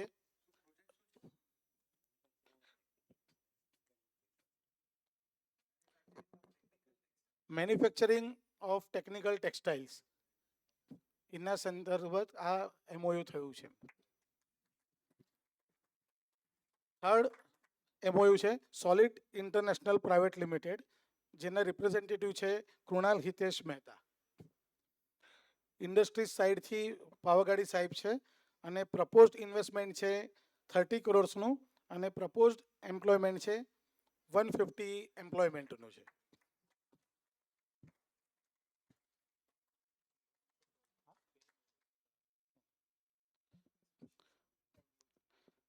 ફરી કેન કન્સ્ટ્રક્શન્સ પ્રાઇવેટ લિમિટેડના ધર્મેશ વર્મા સાહેબને હું નિવેદન કરીશ કે સ્ટેજ ઉપર આવે. પ્રપોઝડ ઇન્વેસ્ટમેન્ટ છે 25 CRનું અને પ્રપોઝડ એમ્પ્લોયમેન્ટ છે 20 to 25 એમ્પ્લોયમેન્ટનું છે.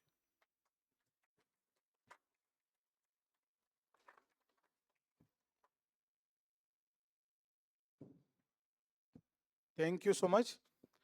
નાવ પારેખ સાહેબને હું ફરી કહીશ કે સેમિનાર કન્ક્લુઝન જે છે એ અહીંયા કંડક્ટ કરે.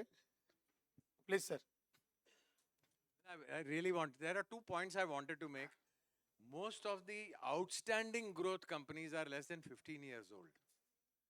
I think that is something really worthy of noting કે 2008-2010ની કંપની 2026માં આટલો ધડાકો કરી શકે.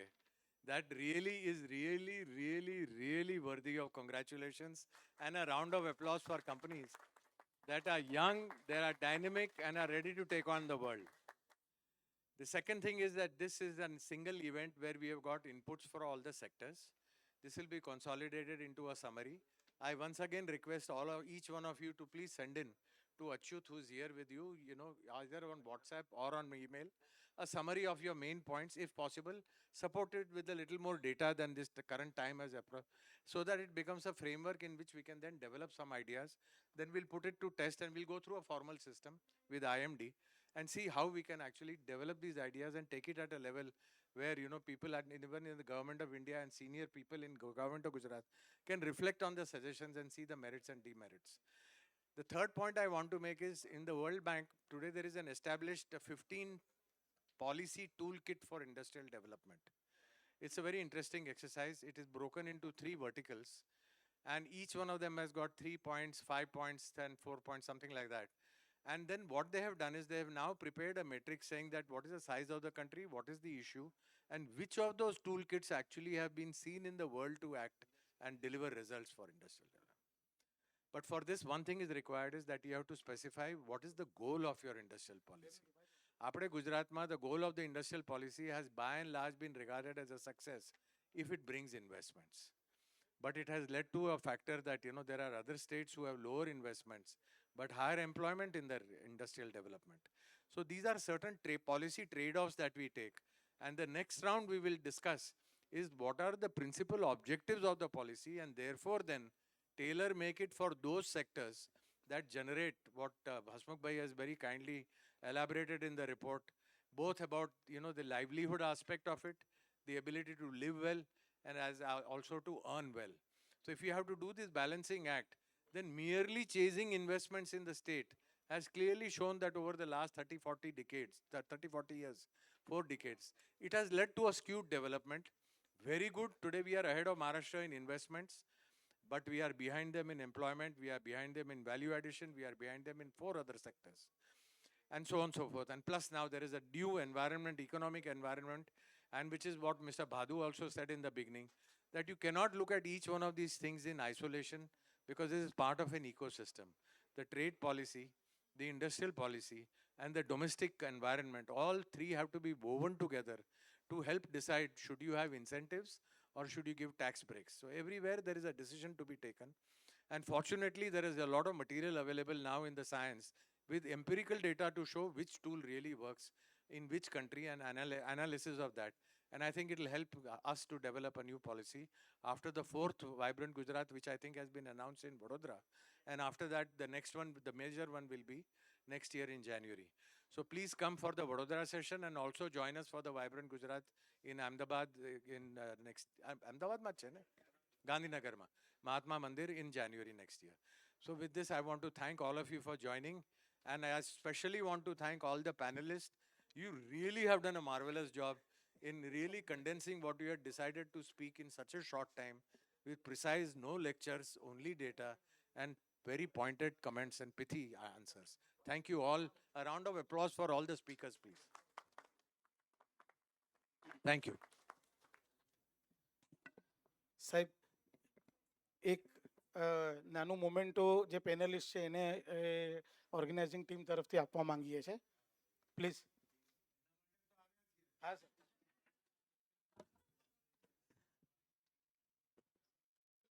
પાવાગઢ સાહેબને રિક્વેસ્ટ કરીશ કે હા પાવાગઢ સાહેબ થોડું ફાસ્ટ આપણે બધાને પહેલા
Let us start with the memento so as not to delay further. Please, can you give us to Hetal Bhai? He has to carry all this such a long distance from here. I know, એટલે જ કહું છું. Himanshu Bhai, memento for him. Smith Bhai, memento for you.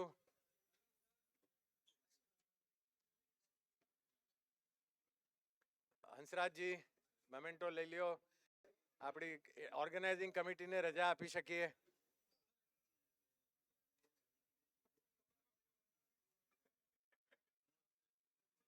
Shreyansh Shreyansh આવો ભાઈ જાઓ તમારો memento memento please collect your mementos memory of a successful event.